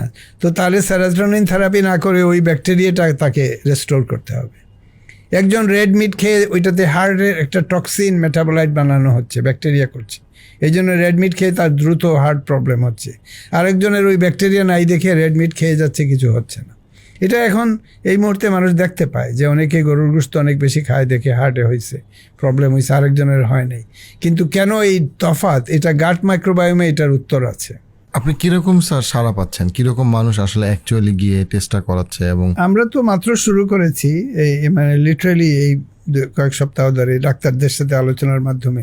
কিন্তু আমি যেটা চাই যে আপনার প্রোগ্রামের মাধ্যমে বা এই যে এক্সিস্টিং একটা ব্লগ বা আপনি যেটাকে আপনাদের যে প্রোগ্রাম, এই টাইপের পডকাস্ট, এগুলোর মাধ্যমে মানুষ জানতে পারবে এবং জেনারেল পপুলেশন এটার অ্যাওয়ারনেস পারবে। নিউট্রিশনের সাথে যারা অনেক চিন্তা ভাবনা করেন তাদের কাছে আমরা যেতে চাচ্ছি, rather then going through the মেডিকেলও ঠিক আছে, ডাক্তারদের মাধ্যমে আমরা যাচ্ছি, অনেক হাসপাতালে কথা বলেছি। কিন্তু আপনার যারা শ্রোতা, আপনার সাথে যারা যুক্ত আছেন বা এই ধরনের চিন্তার সাথে, মেটাবলিক হেলথের, আমরা চাচ্ছি যে তারা অন্তত একবার গাট টেস্টটা করিয়ে নিক, এটা চাচ্ছি আর কি। লাইফস্প্রিং আমাদের নিউট্রিশনিস্ট আছে, আবার আমাদের নিউট্রিশনাল সাইকিয়াট্রিস্ট আছে, আমাদের রিসার্চ টিম আছে। সো নিউট্রিশনাল সাইকিয়াট্রি নিয়ে আমরা অনেক কথা বলি এবং এটা খুবই ইম্পর্টেন্ট একটা ফিল্ড, নিউট্রিশনাল সাইকিয়াট্রি। আমি নিজে নিউট্রিশনাল সাইকিয়াট্রি না, বাট আমি অ্যাজ আ স্টুডেন্ট আমি ওনাদের সাথে যখন কথা বলি আমি বুঝতে পারি যে আসলে আমরা খেয়াল করি না যে আমাদের এই যে এত রোগ এবং এত শারীরিক মানসিক স্বাস্থ্য সমস্যা নিয়ে আমরা কথা বলি, বাট দিনের শেষে এর একটা বিশাল অংশ আলটিমেটলি আমি কি খাই এবং আমার লাইফস্টাইল, আমার ঘুম, এইগুলো নিয়ে খুব বেসিক জায়গা। ওই বেসিক জায়গা ওভারলুক করে সুস্থ থাকার কোনো উপায় নেই, না শারীরিক না মানসিক। সেই গ্রিকরা অনেক আগে বলেছিল that you are what you eat, মানে তুমি যে খাদ্য তোমার যেটা, দ্যাট বিকামস ইউ। এটা খুব প্রফাউন্ড একটা কথা, তাই না? আরেকজন বলেছিল, আমার মনে স্টিভ জব বলেছিল যে, মানে ও পপুলারাইজ করেছিল পুরোনো একটা কথা, that late your food be your medicine, otherwise your medicine will become your food. পরে আর কি যখন থিংস উইল গো ব্যাড, তখন তোমাকে খাদ্যের মতো করে মেডিসিন খেতে হবে, if you don't let your food be your medicine. তো এই সমস্ত কথা তো আছে। এখন আমাদের প্রাচীন খাবারের নিয়মের মধ্যে ওইটা ছিল যে একটু টক খাবো আমরা, একটু খাট্টা খাবো, আমরা আর খাট্টা আমরা ছোটোবেলায় সবসময় খাইছি। এই যে সাওয়ার একটা জিনিস খাওয়ার, এটা মানুষ একদম ত্যাগ করেছে শহরে এসে। খালি বার্গার খাচ্ছে, সকালে বার্গার, রাত্রে পাস্তা। এটাতে তো ওই যে ব্রড ইনগ্রেডিয়েন্ট টাইপ যেগুলো, বা কলকাতায় আমি আগে প্রায় যেতাম, ওখানে সবাই একটু তেতো খায়, উচ্ছে। তো এই যে উচ্ছে খাওয়া আমরা বাদ দিয়েছি, আমরা টক খাওয়াটা বাদ দিয়েছি, কিছুটা মিষ্টি আগে পরে খেতে পরিমিতভাবে, ওইটারও দরকার আছে। সো ব্যালেন্স ফুডের একটা ধারণা তো এটা 20,000 বছরের পুরনো একটা হিউম্যান ডিসকভারিও বলতে পারেন। এটা মানুষ ট্রায়াল এন্ড এররের মধ্যে দেখেছে যে কীভাবে খেলে মানুষ বেঁচে থাকে বেশি দিন। এই অবজারভেশনের ফলে আমাদের সংস্কৃতি, খাবারের সংস্কৃতি তৈরি হয়েছে। এটাকে তো আমরা সম্পূর্ণ গায়েব করে দিয়েছি। এখন কিছু ওই যে সব কোনো মিটিংয়ে গেলেই দেখবেন একটা স্ট্যান্ডার্ড বিরিয়ানি টাইপ নিয়ে আসবে, তারপরে যে কোকাকোলাগুলো দিচ্ছে এগুলো তো মানে সুগারে ভর্তি, তাই না? একটা কোকের মধ্যে কতখানি সুগার আছে। তো যাই হোক, এগুলা দিনের পর দিন আপনি করতেছেন, হ্যাঁ, করতে করতে করতে হবে কি, ইউ বিকাম ডিসবায়োটিক, বায়োলজিতে যেটা বলে, যে সিমবায়োটিক না হয়ে মানে ডিসবায়োটিক। সো ডিসবায়োটিক লাইফের একটা নিদর্শন হচ্ছে যে পালপিটেশন বেড়ে যাচ্ছে, আর্লি এই যে হার্ট প্রবলেম শুরু হচ্ছে, ওবেসিটিকে কোনোভাবে কন্ট্রোল করা যাচ্ছে না। ওবেসিটির সাথে গাটের একটা বিরাট সম্পর্ক। গাটের ব্যাকটেরিয়াগুলা ওবেসিটি কমাতে দিচ্ছে না। মানে যতই আপনি খাবার কমাবেন, হাঁটাহাঁটি করবেন, ওজন কমে না। এটার উত্তরটা গাটে রয়েছে। স্যার আমরা যদি একটু এটা আমাদের পডকাস্ট শেষ করার আগে আমরা যদি একটা স্যার ব্রড কোয়েশ্চেন করি, আপনার জীবনে একটা দীর্ঘ অভিজ্ঞতা, সেই বাংলাদেশ থেকে MIT গবেষণা, ধান গবেষণা এবং সব কিছু, আপনি জিন বিজ্ঞানী হিসেবে এই যে বর্তমান সময়ে বিজ্ঞানের যে প্রোগ্রেস, তার সাথে দেখেন বিজ্ঞান একটা বড় জায়গায় কিন্তু একরকম বর্জন করছিল অতীত, আমাদের সংস্কৃতি, আমাদের মাটি, পুরো পৃথিবীতে। এবং তারপরে তারা অনেক কিছুকে নিয়ে আসছে, সেটা টেকনোলজি, ইনোভেশন। সেদিকে কিন্তু একটা বিশাল অংশ কি করছে দেখেন, আপনি যদি ওবেসিটি দেখেন আমেরিকাতে ভয়ঙ্কর অবস্থা, ক্যান্সার দেখেন ভয়ঙ্কর অবস্থা, টোটাল যে ফার্মাসিউটিক্যাল ইন্ডাস্ট্রি, আপনার হেলথ ইন্ডাস্ট্রির দিকে তাকাইলে, মেন্টাল হেলথের দিকে তাকাইলে, আমরা যখন আবার সুস্থতার চিন্তা করি, যখন সুস্থ করবো কেমনে, আমরা কিন্তু অনেক কিছু আমরা পিছনে ব্যাক করতেছি। আপনি যদি ধর্মগ্রন্থগুলোর দিকে তাকান বা সমাজ সংস্কৃতির দিকে তাকান, তারা আপনাকে পরিমিত খাওয়া, ঘুম, নেচারের সাথে থাকা, নেচারকে রেসপেক্ট করা, ওই ধারণাগুলো কিন্তু পুরানো দিনের ধারণা, যেটাকে আমরা একদিন বলে আসছি আনসাইন্টিফিক পাস্ট। বাট আমরা কিন্তু একদিকে ভালো থাকার জন্য আনসাইন্টিফিক দিকেই যাওয়ার চেষ্টা করছি, কারণ আমরা দেখছি ওই দিকেই আমাদের শুধু রুট না, ওই দিকেই আমাদের গুডউইল অথবা ওয়েলবিং।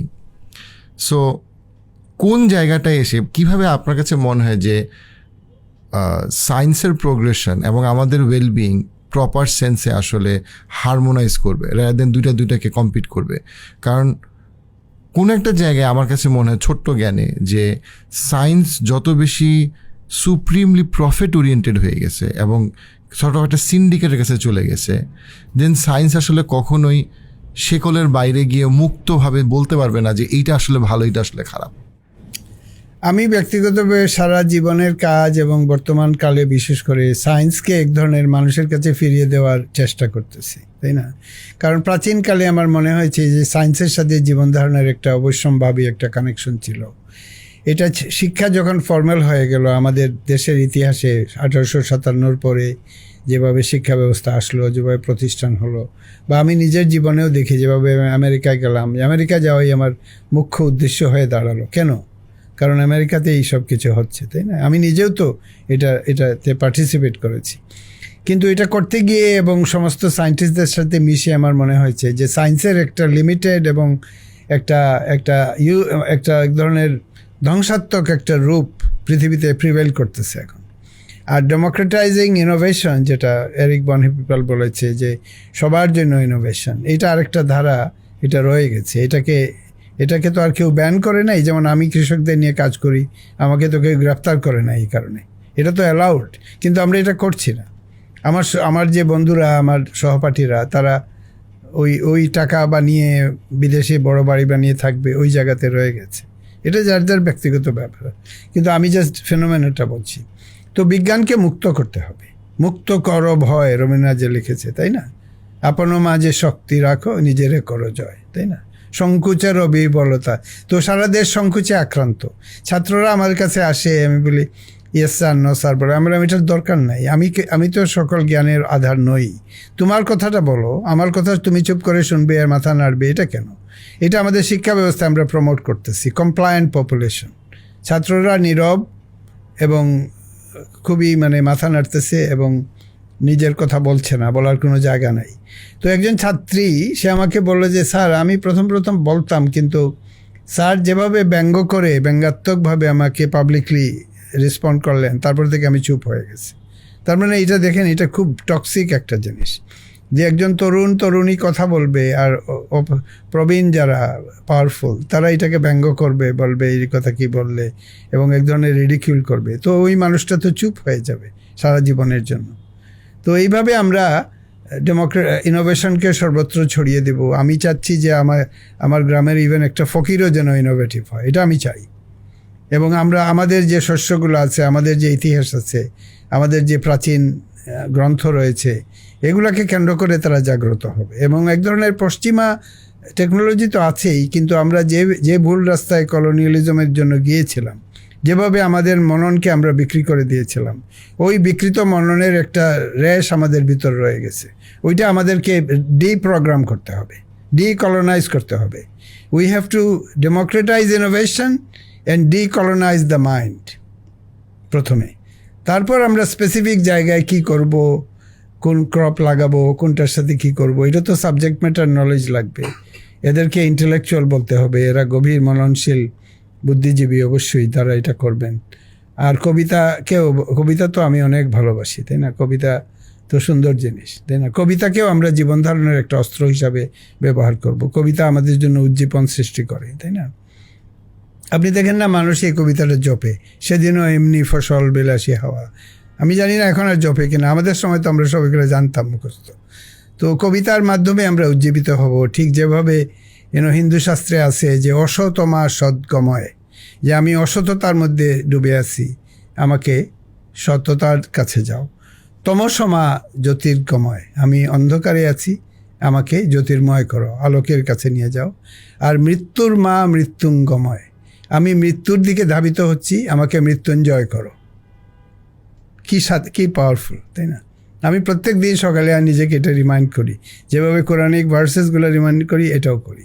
এটা কোনো বিশেষ ধর্মের ব্যাপার নয়, এটা মানবিকতার যে প্রাচীন মানবিকতার যে ফিলোসফিক্যাল ইনস্ট্রুমেন্ট, যেটা এটা মানুষকে শক্তিশালী করার জন্য হাজার বছরে এগুলো নির্মিত হয়েছিল, তাই না?